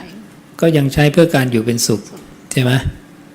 นี้ถ้าไม่อยากอยู่เป็นสุขก็ทิ้งมันก็วุ่นวายมันก็วุ่นวายกายก็ชำรุดเร็ว อย่างนี้ถูกค่ะและกายคตาสติก็เป็นสิ่งที่สำคัญเพราะ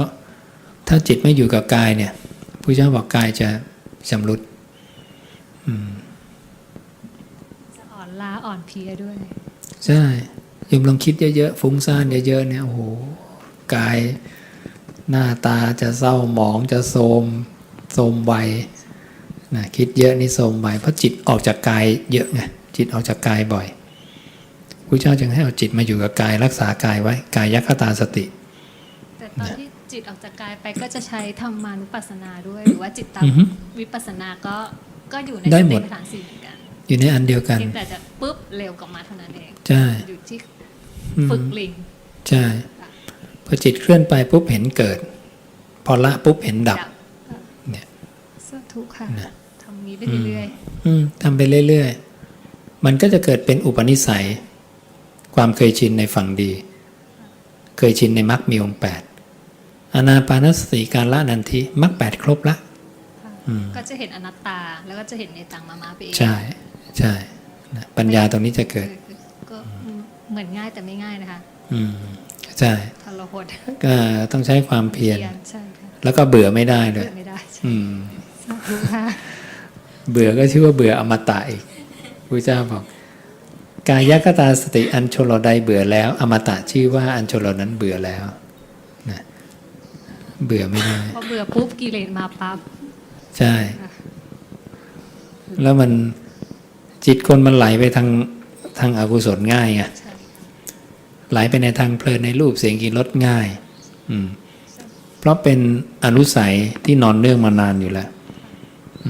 ฉะนั้นการที่เนคขมมะก็จะมีประโยชน์ในการบำเพ็ญเพียรได้มากขึ้น ใช่ ไหม ในการละราคานุสัยปฏิการนุสัยนะต้องเป็นผู้อยู่อุเบกขา แต่การอยู่อุเบกขานานๆก็จะเหมือนกับเห็นแก่ตัวค่ะ อือฮึ รู้สึกว่าจะ ไม่เห็นแก่ตัวหรอกเพราะว่าอยู่อุเบกขาประโยชน์ของมันคือมีการไม่เบียดเบียนกันเป็นอย่างยิ่ง ไม่อยู่อุเบกขานั่นแหละเริ่มเห็นแก่ตัว เริ่มไปขโมย เริ่มไปฆ่า เริ่มไปโกหก ไปประพฤติผิดในกามมันส่งออกไงอินทรีย์ไม่สำรวมไม่สังวรละ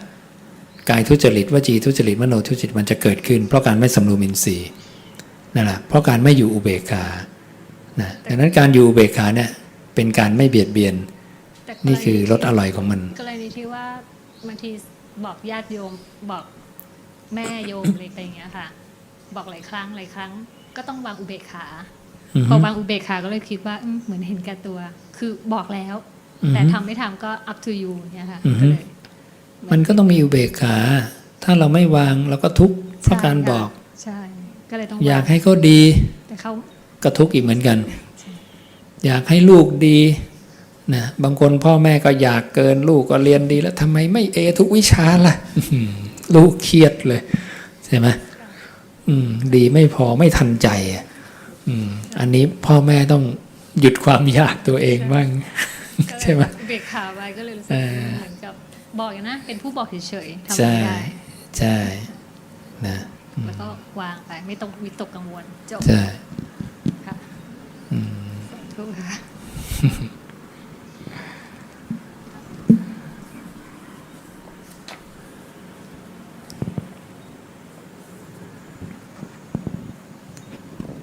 คำว่าเทวดารักษาในบทแผ่เมตตาของสัตยาธรรมคือรักษาอย่างไร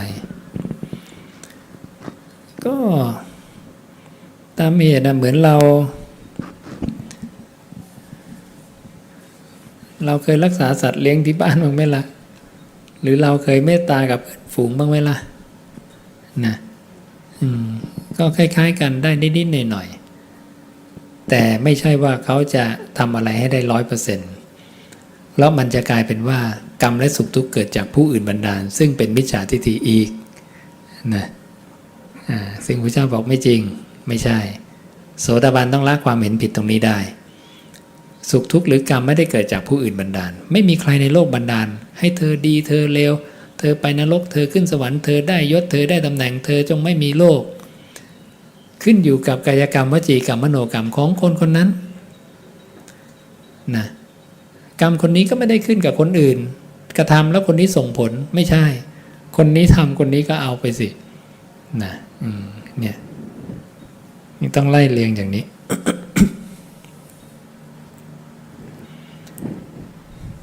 ไหนว่าพระเจ้าบอกไม่ให้มีสรณะอื่นของโสดาบันแล้วโสดาบันบูชาเทวดาได้หรือไม่นะเพราะเห็นในคู่มือฆราวาสเขียนว่าอริยสาวกบูชาเทวดาได้ด้วย แบบนี้ไม่ขัดแย้งกันกับเรื่องมีใครโดนบันดาลอะไรหรือนะก็อย่างที่บอกโยมให้อาหารสัตว์กินก็ยังได้ให้อาหารหมูหมากาไก่กินแสดงว่าเราบันดาลให้มันอิ่มได้ใช่ไหม มันจะไม่มีการกระทบกันเกี่ยวข้องกันเลยล่ะการที่โยมเอาน้ำยาไปลาดปวกหมดไปลังหนึ่งนี่ไงพระเจ้าบอกบันดาลไม่ได้เนี่ยฉันจะบันดาลให้ปวกตายทั้งลังเนี่ยฉันบันดาลได้ก็คิดผิดอีกอ่ะใช่ไหมมันไม่แน่นอนนะบางทีอาจจะตายก่อนไปบันดาลมันก็ได้นะนั้นสัตว์เป็นไปตามกรรมหมดนะ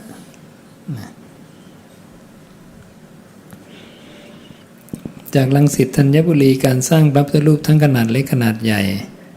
มากนั้นมีอานิสงส์มากอย่างที่เขาทุ่มเทแรงกายแรงเงินสร้างอย่างไรเทียบกับการถวายสังฆทานการทอดกฐินเป็นอย่างไรความมุ่งมั่นเพื่อการสร้างพระเพื่อความสำเร็จทางโลกหรือไม่พระเจ้าไม่เคยตรัสบอกอานิสงส์การสร้างพระพุทธรูปเลยเป็นคำแต่งใหม่ที่เขียนกันขึ้นเอง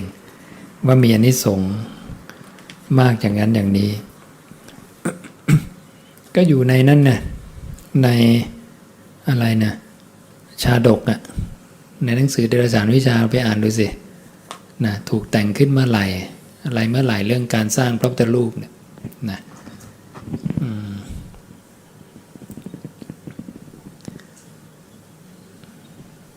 อันนี้บอกว่าพระสูตรที่โลกจะไปพบดวงอาทิตย์7 ดวง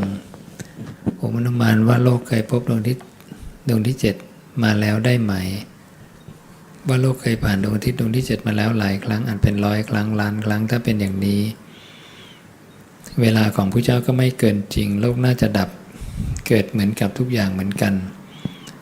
คำว่าโลกหน้าอาจจะเป็นโลกที่เกิดขึ้นในครั้งหน้าก็ได้เพราะเท่าที่นักวิทยาศาสตร์พิสูจน์กันได้โลกนี้ก็เกิดมาแค่ 4,000 ล้านปีมีพระสูตรใหม่ใส่หลายเรื่องเช่นน้ำตามากกว่าน้ำมหาสมุทรเวลาแสนกับนะอันนี้ต้องไปอ่านในภพภูมินะพระเจ้าบอกตั้งแต่การเกิดของระบบสังสารวัฏมาเลยนะคำว่าพราหมณ์ที่พระศาสดาตรัสหมายถึงผู้ใดมีหลายความหมายนะพราหมณ์ต่างคนต่างบัญญัติความเป็นพราหมณ์พราหมณ์ของพระเจ้าก็คือผู้ที่สิ้นราคะโทสะโมหะผู้ที่รู้อริยสัจสี่รู้มรรคมีองค์8นะนี่ถึงจะเป็นพราหมณ์ในแบบของพระศาสดาท่านพระอัสสชิเกิดอาพาธกายสังขารระงับกายสังขารได้อย่างลำบากจึงไม่ได้สมาธิที่เกิดคิดว่าเราไม่เสื่อมหรือหนอพระเจ้าให้ตรัสได้เห็นความไม่เที่ยงนะแล้วยังไงคำย่อไว้ผมอ่านแล้วไม่เข้าใจอ๋อไปหาอ่านพระสูตรอื่นได้พระสูตรเรื่องไม่เที่ยงเป็นทุกข์เป็นอนัตตาในพระเจ้าตรัสไปเยอะมากเป็น100เป็นพันนั่นแหละนะมีเมื่อเช้ามีคนเขาไปเสิร์ชหาพระสูตรในพระไตรปิฎกทั้งหมดก็บอกมีประมาณ 12,800 กว่าพระสูตรนะก็ฟังเข้าไว้ก่อนนะยังไม่ได้ตรวจอะไรหรอกนะแต่ฟังเขาคุยก็ดีเขาสนใจเรื่องของพระไตรปิฎกมานานมากแล้วหลาย10 ปีแต่เขาบอกพอฟังที่เราบอกเนี่ยเขาเพิ่งจับประเด็นเรื่องของสัตว์ได้นะแล้วก็ได้ประเด็นอื่นๆขึ้นมาอีกเนี่ยคนที่คือ เข้าไปศึกษาในคำพระศาสดาเนี่ยมันอยู่ที่อินทรีย์แต่ละคนแล้วแต่ละคนก็เก็บแง่มุมได้ไม่เท่ากันนะแล้วแต่อินทรีย์นะเก็บได้มากได้น้อย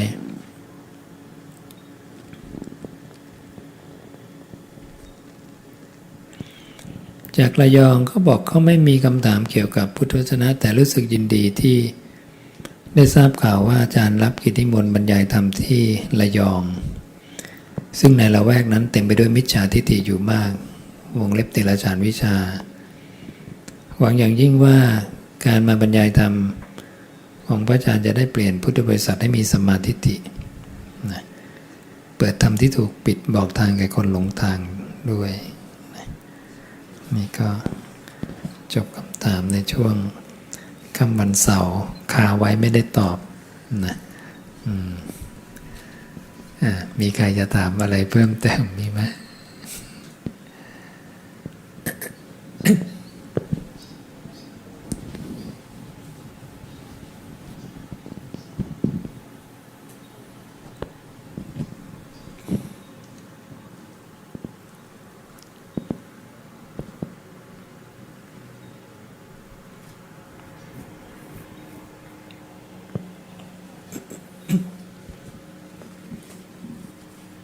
พระอาจารย์คะอีกรอบค่ะพอดีโยมแม่ท่องอิทธัปปัจจยตาได้อะค่ะก็คิดว่าไม่น่าเป็นห่วง แต่ขึ้นอยู่กับสติจะทันหรือเปล่าตอนกายแตกใช่ไหมคะแล้วอย่างนี้ถ้าระลึกถึงบทแห่งธรรมได้ก็ละสังโยชน์5ได้จะได้ไปบอกท่านให้มีสติระลึกถึงบทธรรมบทนี้ก็ท่องได้ใช่ไหมก็ท่องได้ค่ะก็ดีท่องให้คล่องเลยให้ขึ้นใจตัวอื่นไม่ได้เลย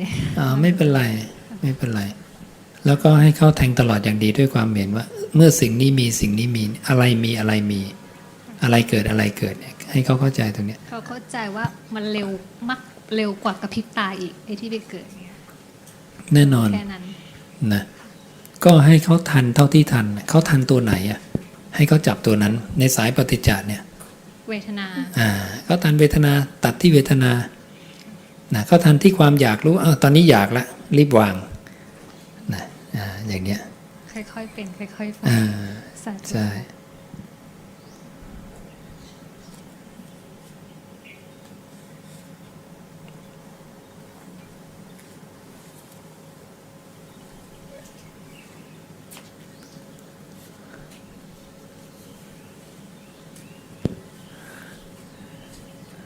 เพิ่งมาหรือเปล่าโยมเพิ่งมาเหรอ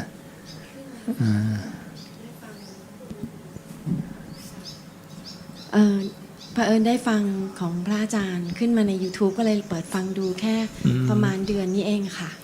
แล้วก็เลยอยากจะมาที่นี่อะค่ะวันนี้มีโอกาสเลยมากันทั้ง3คนค่ะยังใหม่มากนะใหม่มากค่ะนั่งเสพครบไปเรื่อยๆก่อนค่ะแต่รู้สึกว่าก็เหมือนกับใช่เลยอะไรอย่างเงี้ยค่ะที่เราฟังมาหรือมาอ่านหนังสืออะไรบางอย่างแล้วก็ยังรู้สึกแปลกๆเงี้ยค่ะแต่มาที่นี่ก็โอเคได้ยินแล้วก็รู้สึกใช่เลยนะอะไรเงี้ยค่ะเลยชวนกันฟังคือคำพระเจ้าตรงๆหน่อยเจ้าค่ะนะมันเราเข้าใจไม่เข้าใจก็เพราะฟังจากพระพุทธเจ้าและภิกขุก็มีหน้าที่ถ่ายทอดคำพระเจ้าแค่นั้นนะเอาไปฝึกปฏิบัติไปทำตามแล้วเผยแผ่คำพระเจ้าออกไปนะมหาบุรุษมีคนเดียวในโลกนี่สัพพัญญูมีคนเดียวนะงั้นก็มีคำถามว่าการที่เราสามารถจากนี้ไปแล้วปฏิบัติให้ได้เป้าหมายคือพระโสดาบันอะไรอย่างเงี้ยนะคะแต่ว่ากรรมที่เราเคยทำมาทั้งหมดเนี้ยค่ะจะส่งผลหรือว่าจะช่วยการที่เราปฏิบัติต่อไปเนี่ยกรรมที่ผ่านมาเราจะช่วยยังไงได้บ้างคะหมายถึงกรรมเก่าจะช่วยหรือเราจะกรรมอะไรที่เราผ่านมาในชีวิตปัจจุบันอย่างเงี้ยค่ะก็ไม่มีปัญหาอะไรนะ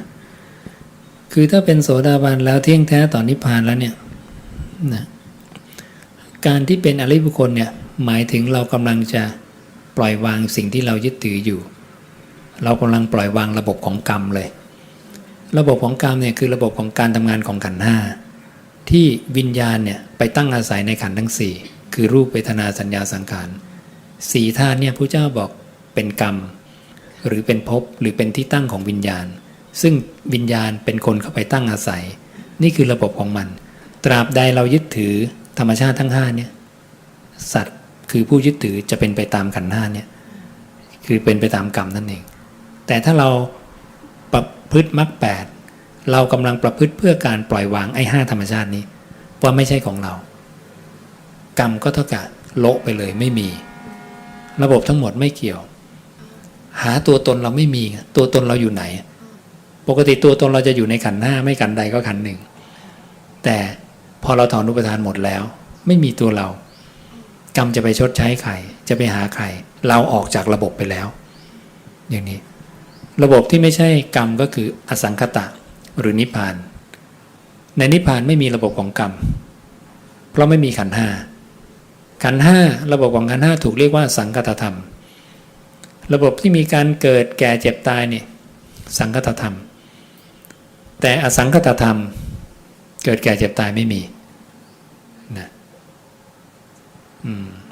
เนี่ยคือวิธีแก้กรรมหรือดับกรรมที่ถูกต้องอันนี้ที่ว่ารู้สึกว่าฟังจาก YouTube แล้ว อือฮึ มีความรู้สึกมีกำลังใจกับชีวิตของตัวเองค่ะ อือฮึ เพราะว่าจริงๆแล้วที่ผ่านมาก็คิดว่าเราเป็นคนดีระดับหนึ่ง แต่ก็ยังทำไม่ดีอยู่เยอะเป็นมีทำกรรมอยู่เยอะเหมือนกัน แต่ว่าเรา3คนพยายามที่จะรักษาศีลห้ามาก็หลายปีแล้วก็บอกลูกตั้งแต่เล็กเรื่องศีลห้าแต่มันก็ยังมีการผิดพลา ไม่ ด พอ หลายๆอย่าง ยมให้ศีล5บริสุทธิ์ก็ยังไม่พอ ใช่ ยังไม่พ้นนรก ใช่รู้สึกกันอย่างนั้นเสร็จแล้วมาฟังของพระอาจารย์แล้วก็รีบไปบอกแฟนนะคะว่าเหมือนกับเรามีความหวังแล้วนะว่าอย่างน้อยเราก็ยังแบบมีความหวังที่จะปฏิบัติต่อไปแล้วเราก็เหมือนกับจะพ้นนรกได้อะไรอย่างเงี้ยค่ะ ใช่ ไม่ใช่ว่าที่ผ่านมาแล้วจะเวรกรรมตามทันเราไปถึงเมื่อไหร่เราจะหมดอะไรอย่างเงี้ยค่ะ ก็เลยรู้สึกน่าจะเห็นทางแล้ว ค่ะ เป็นวิธีที่ถูกต้องคนไม่เข้าใจเรื่องกรรมเยอะก็จะวนอยู่ในเรื่องของกรรม แล้วไปสร้างวิธีแก้กันที่ผิดนะถ้าเราเข้าใจกรรมอย่างถูกต้องเนี่ยเราจะรู้เลยไม่มีใครแก้ได้เลยนะต้องตัวเราเองที่จะทำความเข้าใจด้วยปัญญาว่ากรรมเป็นยังไงมารู้ระบบของกรรมอย่างละเอียดนะอย่างเงี้ย ใช่ไม่งั้นก็จะเกิดเศร้าหมองเหมือนกันค่ะว่าที่ผ่านมาเราทำกรรมตรงนั้นตรงนี้เราพลาดไปแล้วอย่างเงี้ยค่ะแล้วจะยังไงเราต้องรอคอยสิ่งที่เราจะได้รับกรรมอย่างเงี้ยค่ะมันก็เป็นเศร้าหมองแล้วก็ทุกข์อยู่เหมือนกันกรรมในปัจจุบันที่ยังหลงเหลืออยู่เนี่ยพระเจ้าบอกว่าจะส่งผลเป็นทิฏฐธรรมเวทนียกรรมกรรมที่ส่งผลเป็นเวทนาในปัจจุบันนั่นคือหลงเหลือสุดท้ายแล้วสมมติโยมปฏิบัติจนเป็นอรหันต์และกรรมที่โยมทำในปัจจุบันนี้จะเป็นไงมันจะส่งผลมาสู่ขันธ์ของโยมนะเป็นเวทนานะ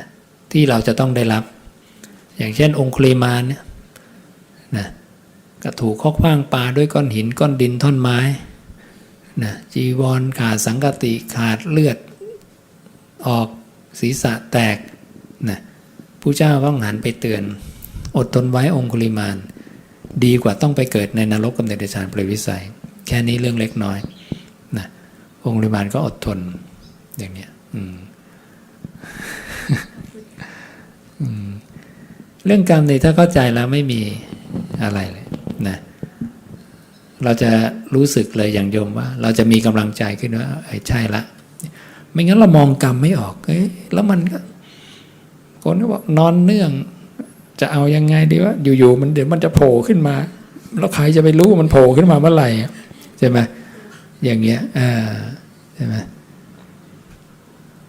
นี่ถ้าเรารู้วิธีเนี่ยเราก็รู้เลยอะไรจะโผล่ขึ้นมาก็ตามจิตต้องไปรับรู้และจิตเองก็ไม่ใช่ของเราดังนั้นทุกขณะจิตไม่ใช่ของเราหมดเลยนะ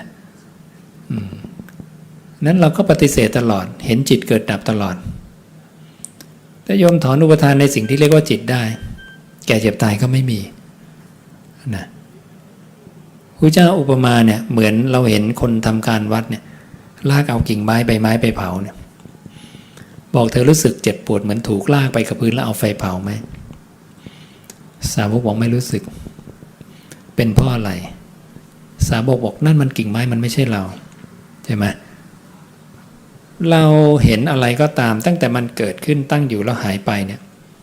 เราจะรู้เลยว่าเราผู้สังเกตไม่ได้หายไปตามมันไม่ได้ตายไปตามมันนั่นแหละ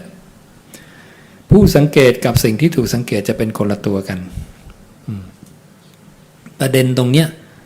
เป็นสิ่งที่สำคัญที่จะเป็นปัญญาที่พระเจ้าเรียกว่า ปฏิปทาให้ถึงความดับไม่เหลือแห่งสักกายะคือความยึดถือ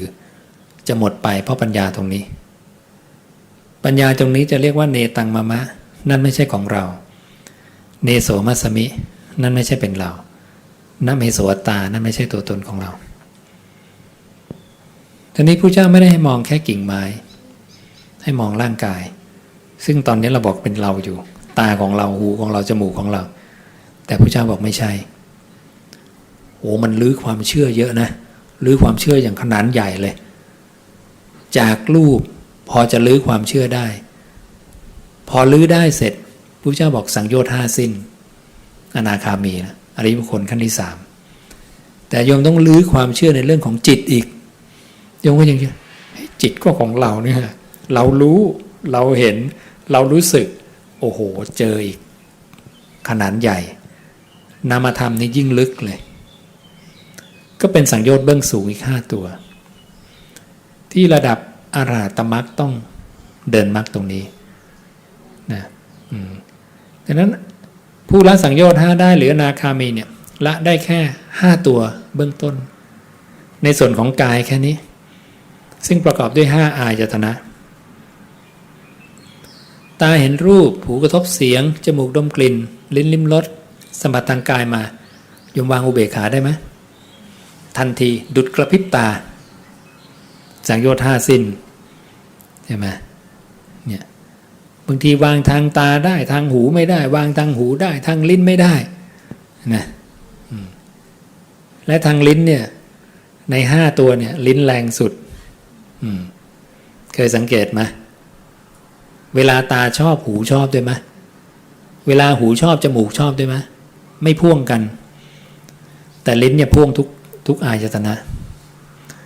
ตาเห็นอาหารลิ้นอยากไหมอยากหูเขาบอกเนี่ยร้านเนี่ยอร่อยส้มตำนี่ดี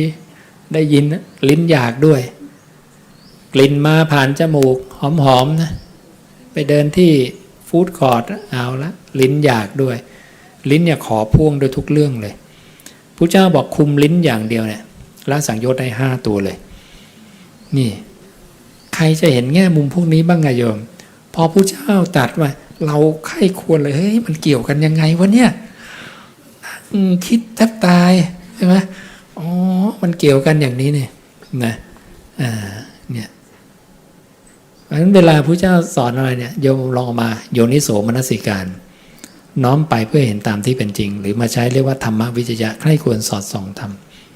เข้าใจเลยโอ้โหพระเจ้าพูดไม่ผิดเลยเป๊ะใช่ไหม ผู้ใหม่เหมือนกันอาจารย์คะแล้วคุมใจอย่างเดียวได้ไหมคะคุมใจอย่างเดียวได้ตัวดีเลยธรรมชาติ5ตัวเนี่ยใจเป็นตัวเดียวที่สัตว์ไม่เคยปล่อยการยึดถือก็ใครเป็นคนไปรู้ความคิดก็ใจนั่นแหละไม่สนใจนั่นแหละใจเป็นคนไปรู้ใจหรือวิญญาณเป็นผู้ที่ไปตั้งอาศัยใน4ธาตุธาตุมันก็มี5รูปเวทนาสัญญาสังขารวิญญาณใจมันคนไปตั้งใน4ธาตุนี้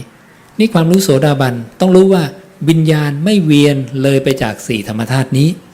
เห็นนะนั้นยมคุมใจอย่างเดียวเนี่ยหลุดหมดเลยนะนั่นน่ะท่านี้คุมใจอย่างเดียวจะเอาใจมาอยู่กับอะไรถ้าเอาใจไปคิดเพ้อเจ้อก็ร่างกายพังพระเจ้าก็บอกเอาใจมาอยู่กับกายกายมันจะได้รับการรักษาไว้ถ้าโยมเป็นคนใจลอยเดินถนนเสร็จไหมเสร็จอย่าใจลอยเอาใจมาอยู่ที่กายไว้หลักการแค่นี้ไม่มีอะไรมากทำไปหลุดพ้นได้แน่นอนแล้วกายก็ได้รับการรักษาโยมดูว่าเวลาใจไปตั้งที่ไหนเนี่ยที่นั่นคือเกิดใจหลุดจากที่ไหนที่นั่นคือดับดังนั้นถ้าโยมไม่เอาใจมาอยู่ที่กายกายดับถูกต้องไหมนี่แหละดูให้ดีๆพระเจ้าอุปมาขนาดว่าถ้าใจเธอเคลื่อนออกจากกายเท่ากับว่าเธอเนี่ยถูกเอามีดดาบฟันคอขาดแล้วนะเพชฌฆาตเอาดาบฟันคอเธอขาดท ที่ตัดเรื่องกายคตาสติเปรียบด้วยหม้อน้ำมันไงนะให้บุรุษถือหม้อน้ำมันเนี่ยที่มีน้ำมันเต็มเปี่ยมปากหม้อมีหญิงงามในชนบทกำลังขับร้องฟ้อนรำชายหนุ่มทั้งหลายที่ได้ยินก็พากันเดินไปดูมีบุรุษคนหนึ่งรักสุขเกลียดทุกข์อยากเป็นอยู่ไม่อยากตายก็เดินไปดูกับเขาเหมือนกันแต่พระเจ้าบอกให้ถือหม้อน้ำมันนะที่มีน้ำมันเต็มเปี่ยมปากหม้อขณะเดียวกันก็มีบุรุษอีกคนเนี่ยถือดาบตามไปข้างหลังนะบอกว่าถ้าบุรุษคนนี้ทำน้ำมันหกแม้เพียง1 หยด เขาจะเอามีดดาบฟันคอให้ขาดบุรุษคนนั้นก็ประคองหม้อน้ำมันไปเรื่อยเดินไปพอไปถึงหญิงงามที่กำลังขับร้องฟ้อนรำผู้เจ้าถามสาวกว่าบุรุษคนถือหม้อน้ำมันเนี่ยจะสนใจหญิงงามหรือสนใจหม้อน้ำมันหม้อน้ำมันหยดเดียวตายนะโอ้โหเดินตามมาแทบตายไม่สนใจอะไรเลยประคองหม้อน้ำมันอย่างเดียวพระเจ้าจึงบอกหม้อน้ำมันพระองค์เปรียบด้วยกายคตาสติการระลึกอยู่ที่กายระลึกอยู่ที่หม้อน้ำมันหยุดอยู่ตรงนี้อย่าหกประคองไปเรื่อยๆนะเนี่ยละนันทิใช่ถ้าเราเหลือบไปปุ๊บจิตส่งออกปุ๊บตายทันทีเห็นนะจิตเคลื่อนปุ๊บเนี่ยรูปกายตายแล้วเห็นนะแต่เพราะมันกลับไปกลับมากลับไปกลับมา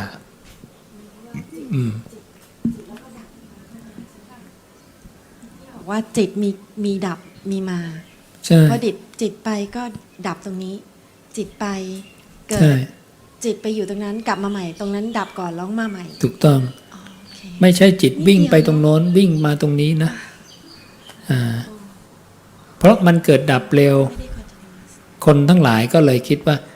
จิตเราวิ่งไปโน้นจิตวิ่งไปอารมณ์นั้นจิตเอาแล้วจิตเมื่อไหร่ตายอ่ะจิตก็เป็นอมตะสิจิตไม่ตายนะดังนั้นใครพูดว่าวิญญาณเวียนว่ายตายเกิดในพระเจ้าตำหนิเลยโมฆะบุรุษผู้ว่างเปล่าใช่ไม่ได้เป็นความเข้าใจผิดที่เป็นเรื่องใหญ่ที่ถ้าเข้าใจผิดแบบเนี้ยไม่สามารถถอนอุปทานในสิ่งที่เรียกว่าจิตออกมาได้พระเจ้าจึงบอกปุถุชนผู้ไม่ได้สดับในธรรมไม่มีทางรู้เลยว่าจิตเกิดดับนะมันจะไม่มีวิธีตรวจสอบตรวจเช็คว่าจิตมันเกิดดับยังไงเนี่ยดังนั้นขณะที่จิตเคลื่อนออกไปเนี่ยพระเจ้าบอกจะมีตายและมีเกิดนั่นคือจิตดวงหนึ่งจะดับดวงใหม่จะเกิดเราดึงกลับมาปุ๊บดวงนั้นดับดวงนี้เกิดจิตดวงใหม่ตลอดพระเจ้าบอกจิตดวงหนึ่งเกิดขึ้นดวงหนึ่งดับไปตลอดวันตลอดคืนเหมือนพยับแดดส่องมาเนี่ยมีเมฆบังนะพอเมฆบังก็แดดหายเมฆผ่านไปก็แดดส่องเมฆใหม่มาบังอีกก็แดดหายส่องหายเกิดดับตลอดเนี่ยพยับแดดพระเจ้าจะอุปมาแสงเนี่ยเปรียบเหมือนจิตหรือวิญญาณนะตัวฉากเนี่ยเปรียบเหมือนตัวธาตุสี่เนี่ยนะรูปเวทนาสัญญาสังขารเป็นฉากที่รับแสงนะนั้นแสงจะไปปรากฏที่ฉากถ้าฉากไม่มีแสงจะไม่ปรากฏดังนั้นแสงกับฉากเกิดพร้อมกันอาศัยกันและกันในการเกิดขึ้นเป็นอย่างนี้นั้นรอยแดดที่ปรากฏตรงฉากเนี่ยพระเจ้าจะเรียกวิญญาณคือกิริยาที่รู้แจ้งรอยแดดมันก็มาจากลำแสงถูกต้องไหมจะบอกว่ามันอันเดียวกันหรือคนละอันก็ได้ถ้าไม่มีลำแสงจะมีรอยแดดไหมไม่มีนะแต่ลำแสงเราก็ไม่สามารถเห็นได้ถ้าไม่มีฉากมารองรับเห็นไหมโอ้โหดูความละเอียดของพระเจ้าบัญญัติทุกอนูเลยทุกจุดเลยละเอียดมากนะไอ้กิริยาที่รู้แจ้งเนี่ยรอยแดดตรงเนี้ยพระเจ้าเรียกกิริยาที่รู้แจ้งดังนั้นใครจะบัญญัติกิริยาที่รู้แจ้งโดยปราศจากฉากหรือที่ตั้งเนี่ยเป็นฐานะที่เป็นไปไม่ได้ชัดไหมโยมจะบัญญัติรอยแดดโดยไม่มีฉากมารองรับเป็นไปได้ไหมไม่ได้จะบัญญัติกิริยาที่รู้แจ้งโดยไม่มีอารมณ์มาตั้งอาศัยว่ามันรู้อะไร โยมบอกว่ารู้อะไรอ่ะมันต้องรู้อะไรสักอย่างในสี่ธาตุมันถึงจะครบองค์ประกอบ ดังนั้นการบัญญัติอะไรขึ้นมาก็ตามต้องมีสองธาตุเสมอคือผู้รู้กับสิ่งที่ถูกรู้นะนี่คือการทำงานของวิญญาณกับนามรูปสายปฏิจจสมุปบาททั้งหมดเป็นการอธิบายตัวนี้แค่นั้นเองว่าวิญญาณกับนามรูปเนี่ยทำงานกันยังไงนะพอมันอิงกันแล้วอะไรจะเกิดขึ้นนะเวทนาเกิดตัณหาเกิดอุปทานเกิดภพชาติชรามรณะเกิดเนี่ยต้องค่อยๆค่ายควรดีๆต้องฟังบ่อยๆแล้วก็แปลกนะคะฟังบ่อยๆแล้วซ้ำๆของพระอาจารย์นะคะก็ไม่รู้สึกเบื่อแต่ฟังแล้วตอนแรกก็ยังเหมือนกับงงๆพอฟังแล้วฟังอีกก็จะเข้าใจได้เรื่อยๆแต่ตัวเองยังไม่สามารถที่จะอธิบายหรือพูดได้แต่พอฟังอีกครั้งหนึ่งก็เข้าใจอีกขึ้นไปเรื่อยๆอะค่ะได้พระเจ้าให้อาศัยฟังเนืองๆฟังบ่อยๆว่าคือโยมอ่านเองเนี่ยบางทีมันแกะไม่ออกไงแกะได้ตามกำลังอินทรีย์ของแต่ละคนก็เหมือนกับโยมเมื่อเช้าก็อ่านพระไตรปิฎกมาเป็น10 ปีก็เขาก็เพิ่งมาแกะได้เมื่อฟังเราพูดเรื่องสัตว์ดังนั้นมันมีคำพระเจ้าในนั้นที่เรายังแกะไม่ได้อีกเยอะมากเพราะภูมิปัญญาของพระเจ้านี่มหาศาลนะนั้นแต่ละคนก็เก็บประเด็นไปได้คนละนิดคนละหน่อยแล้วแต่ใครเก็บได้ประเด็นใหญ่ประเด็นเล็กแค่ไหนนั่นน่ะอันนี้ถ้าโยมฟังที่อาตมาเชื่อมโยงพระสูตรเนี่ยโยมก็จะเอากลับไปไข้ควรได้พอโยมกลับไปอ่านพระสูตรทีอ๋อใช่ละที่ท่านบอกอันนี้เชื่อมันนี้นี่เชื่อมันนี้นี่เชื่อมันนี้โยมจะเห็นจริงตามนั้นหมดเลยก็ไวขึ้นนะแต่จริงๆโยมก็สามารถทำได้ด้วยการพึ่งตนพึ่งธรรมอาศัยตัวเองกับธรรมะของพระองค์เสพครบบ่อยอ่านมากฟังมากโยมก็จะเข้าใจได้เองเนี่ยดังนั้นจริงๆแล้วไม่ต้องอาศัยใครก็ได้พระเจ้าจึงบอกใครก็ตามในโลกนี้ต้องพึ่งตนและพึ่งธรรมะอาตมามาเสพครบตอนแรกอาตมาจะถามใครไม่มีใครให้ถามเลยไม่จะถามใครพูดมันไปคนละภาษาหมดเลย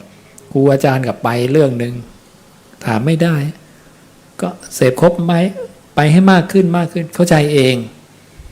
เข้าใจมากขึ้นและถ้าเราเข้าใจผิดพระสูตรจะขัดกันถ้าเราเข้าใจผิดสักเรื่องหนึ่งเดี๋ยวจะไปขัดกับพระสูตรอื่นเราจะรู้เลยเอ้ยเราเข้าใจผิดแล้วพระสูตรไม่เชื่อมโยงกันแต่ถ้าเราเข้าใจถูกมันจะเชื่อมกันไปเรื่อยๆจนกระทั่งโยมจะรู้สึกว่าโยมอ่าน5 เล่มจากพระโอษฐ์เนี่ยเข้าใจหมดเลยตอนแรกๆอ่านก็เข้าใจแต่เหมือนไม่เข้าใจนะเก็บไม่หมดนะต่อไปจะละเอียดขึ้นแจ้งขึ้นเรื่อยๆเป็นไปเองก็ถึงบอกว่าถ้าไม่มีโอกาสมาก็ไม่ได้เป็นปัญหาเราฟังบ่อยๆพึ่งตนพึ่งทำได้นะตรงนี้เป็นความเลิศของคำพระพุทธเจ้าซึ่งสิ่งเหล่านี้ไม่มีในคำสาวกนะ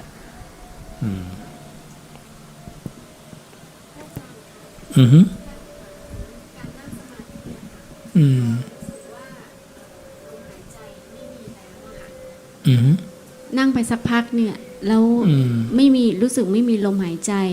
รู้สึกตัวตนหายไปแล้วก็รู้สึกว่าจิตจะเป็นสมาธิอะค่ะแล้วเราต้องทำยังไงต่อคะเห็นการเกิดดับพระเจ้าตรัสสมาธิทุกขั้นเลย9 ระดับทำอย่างนี้เท่านั้นอุปมาเดียวกันอีกนะเหมือนนายขมังธนูซ้อมยิงหุ่นฟางก็คือพอรู้สึกว่าเรารู้สึกว่าพอจิตมันเริ่มจะเฉไปคิดไปทางอื่นเราก็จะรู้แล้วก็ตามจิตมาอยู่ที่เดิมอย่างนั้นหรือเปล่าคะใช่ขณะนั้นเนี่ยเราต้องรู้ด้วยว่ามีอะไรเกิดอะไรดับไม่ว่าจะสงบขั้นใดก็ตามพระเจ้าบอกขันธ์ 5ยังทำงานอยู่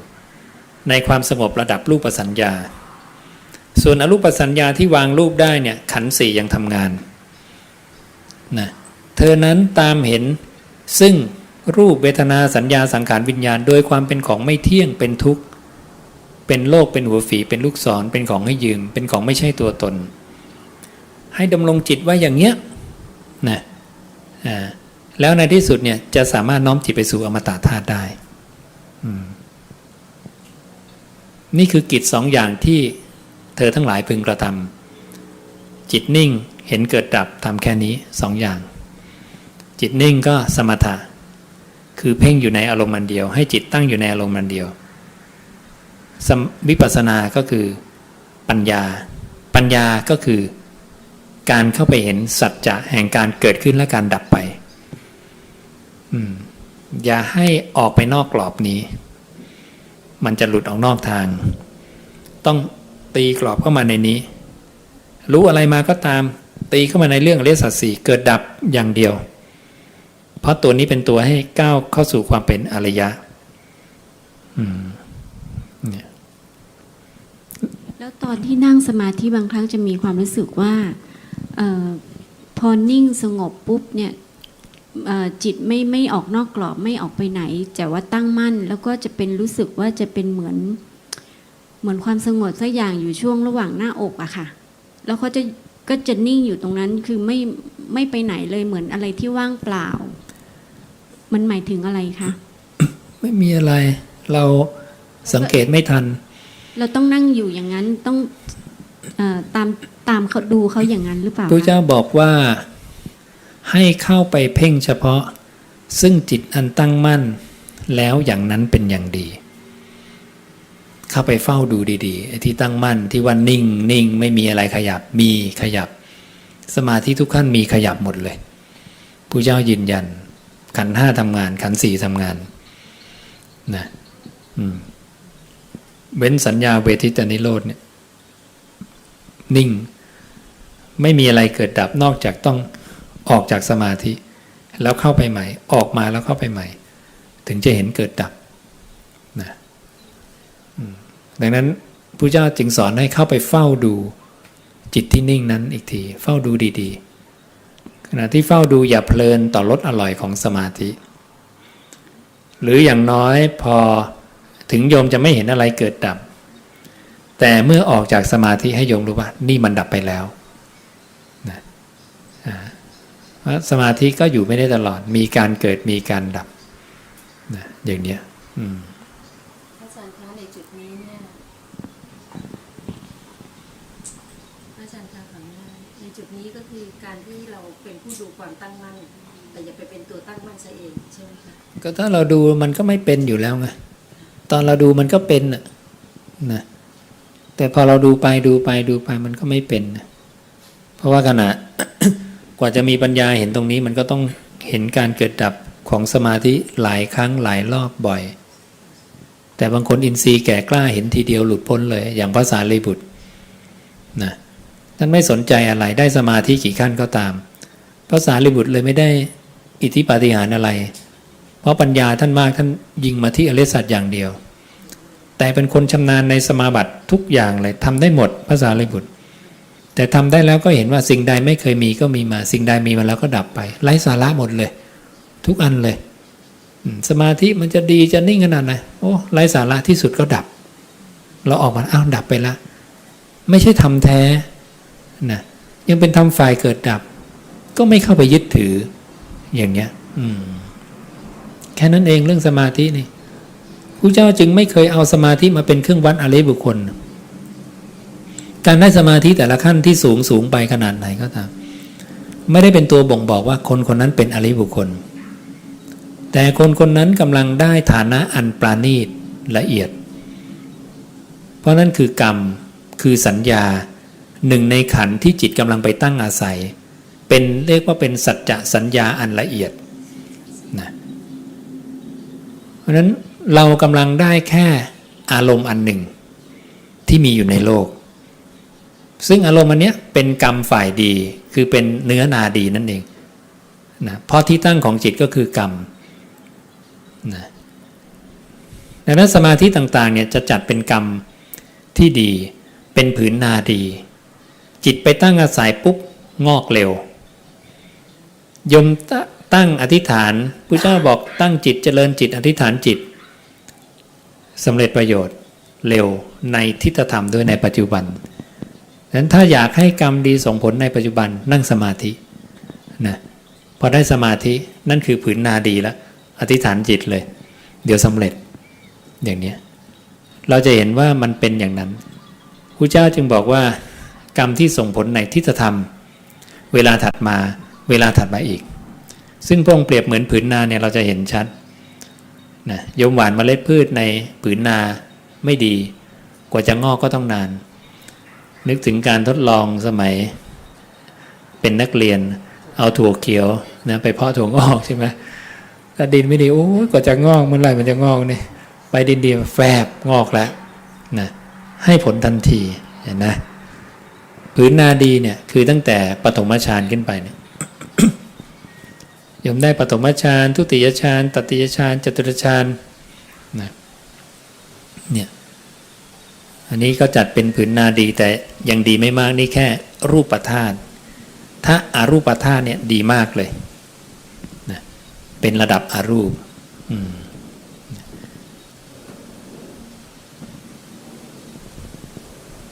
พอเข้าใจเนาะอาจารย์คะสั้นๆค่ะสั้นๆถ้าจะละตัวตนได้ก็คือก็ต้องเท่ากับว่าเห็นวิญญาณเป็นธาตุธรรมชาติ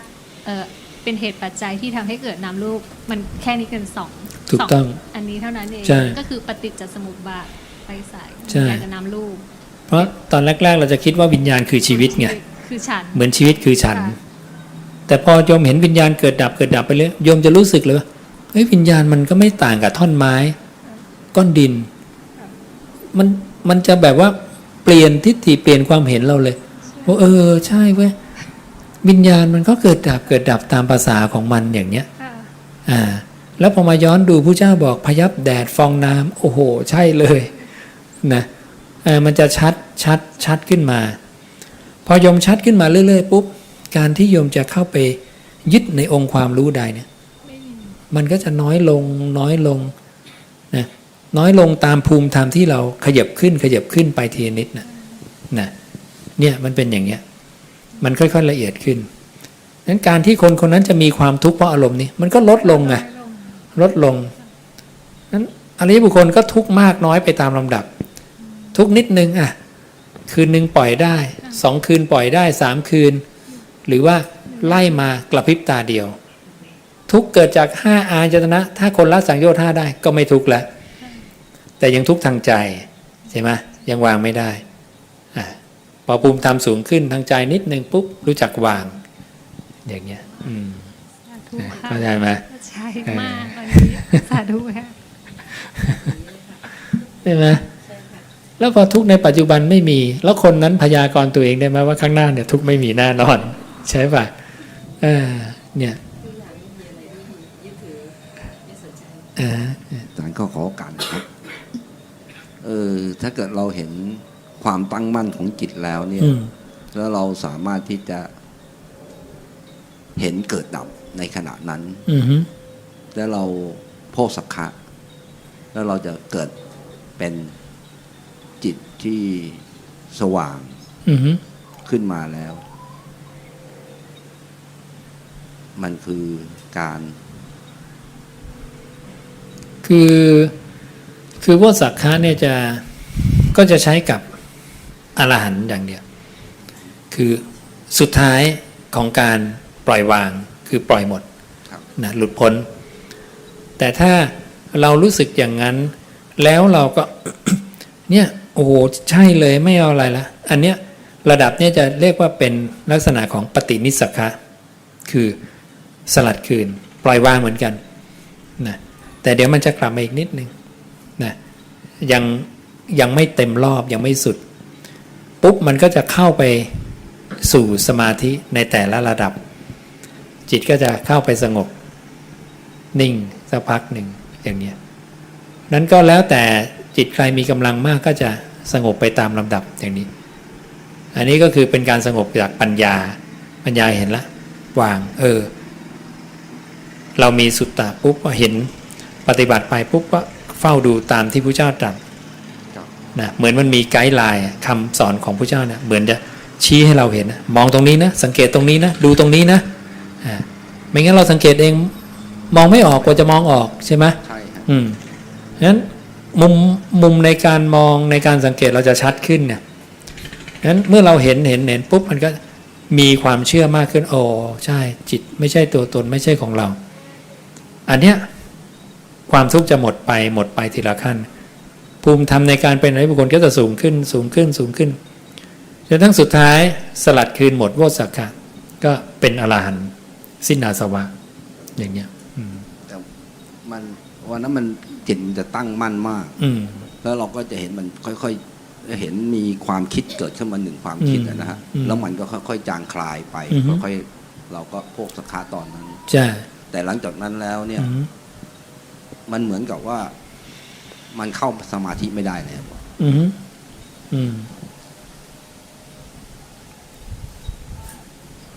ก็สมาธิไม่ได้ครับก็ไม่เป็นไรนะไม่ยึดอะไรนะสมาธิก็เป็นของไม่เที่ยงนะดังนั้นถ้าในช่วงสุดท้ายเนี่ยคือเราจะไม่ยึดถือสิ่งที่เรียกว่าจิตดวงใหม่เกิดก็ไม่ยึดถือนะนั้นอันนี้ก็คือจะเป็นการหลุดพ้นจากความยึดมั่นถือมั่นในสิ่งที่เรียกว่าจิตใช่ไหมอันนี้ถ้ามันยังไม่หลุดพ้นมันจะไปเกาะอารมณ์นั้นเกาะอารมณ์นี้เกาะต่อไปอารมณ์มันจะเปลี่ยนหน้าตาเปลี่ยนรูปแบบมาให้เราตามสังโยชน์เนี่ยสังโยชน์เบื้องสูงขึ้นเรื่อยๆมันก็จะมีอารมณ์ที่เรายังวางไม่ได้เราวางอารมณ์นี้ได้กระพริบตาไปเจออารมณ์ใหม่โอ้โหไม่กระพริบตาเลย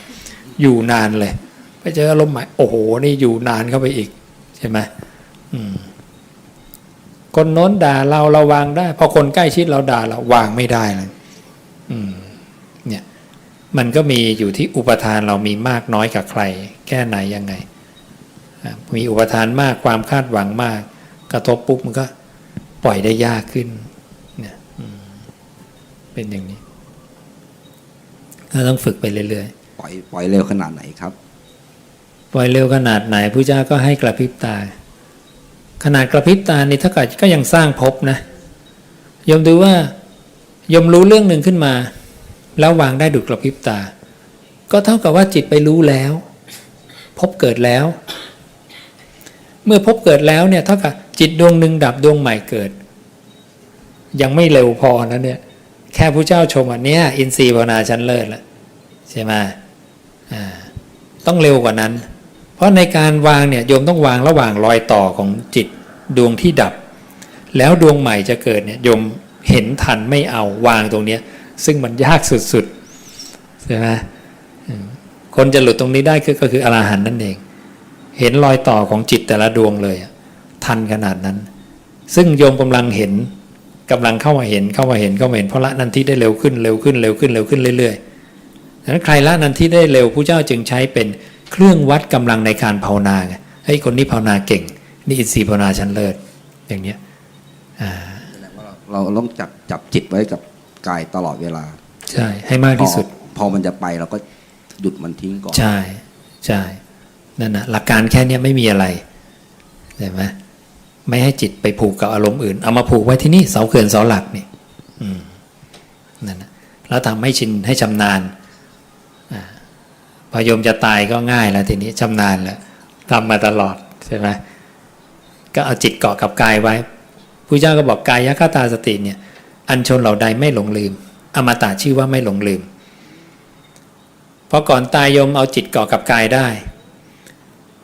ก็แสดงว่าจิตเนี่ยไม่ไปในสามขันธ์ที่เหลือไม่ไปสร้างการเกิดพอกายแตกทำลายปึ้งพระเจ้าบอกวิญญาณจะหาที่ตั้งไม่ได้จะหลุดพ้นไปเพราะไม่สามารถสร้างรูปนามขึ้นมาได้เพราะความเป็นเราจริงๆมันไม่ใช่วิญญาณอยู่แล้วไง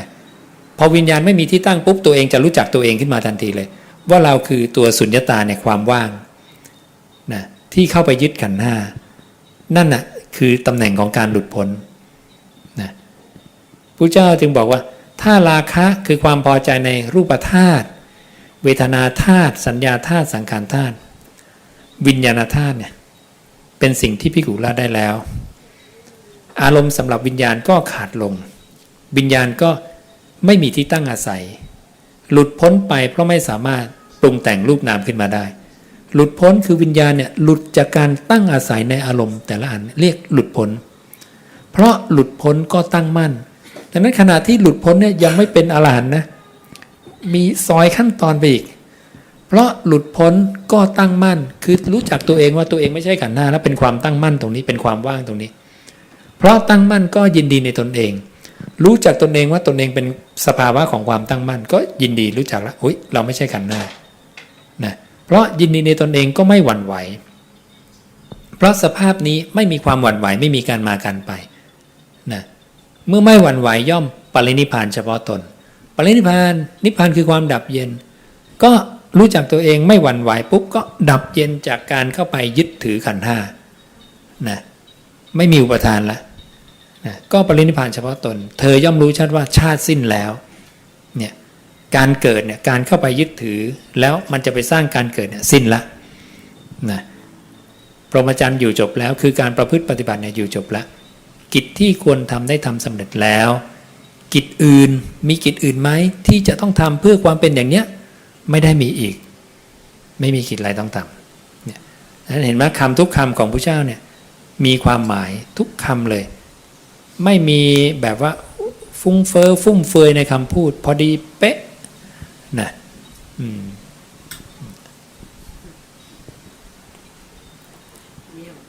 ยิ่งอ่านคำพระเจ้ายิ่งโอ้โหยิ่งสุดยอดนะเนี่ยสัพพัญญูคนเดียวในโลกที่ทำคำพูดได้นะถูกต้องละเอียดปราณีตที่สุดเดี๋ยวจะมืดนะจบที่นิพพานพอดี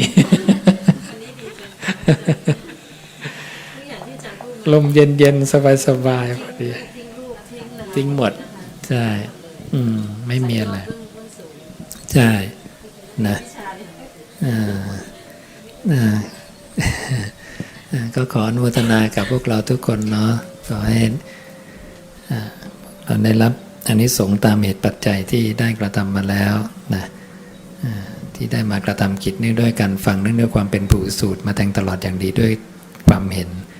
ก็ขอให้เป็นเหตุเป็นปัจจัยให้ได้รับอานิสงส์ตามที่พระศาสดาได้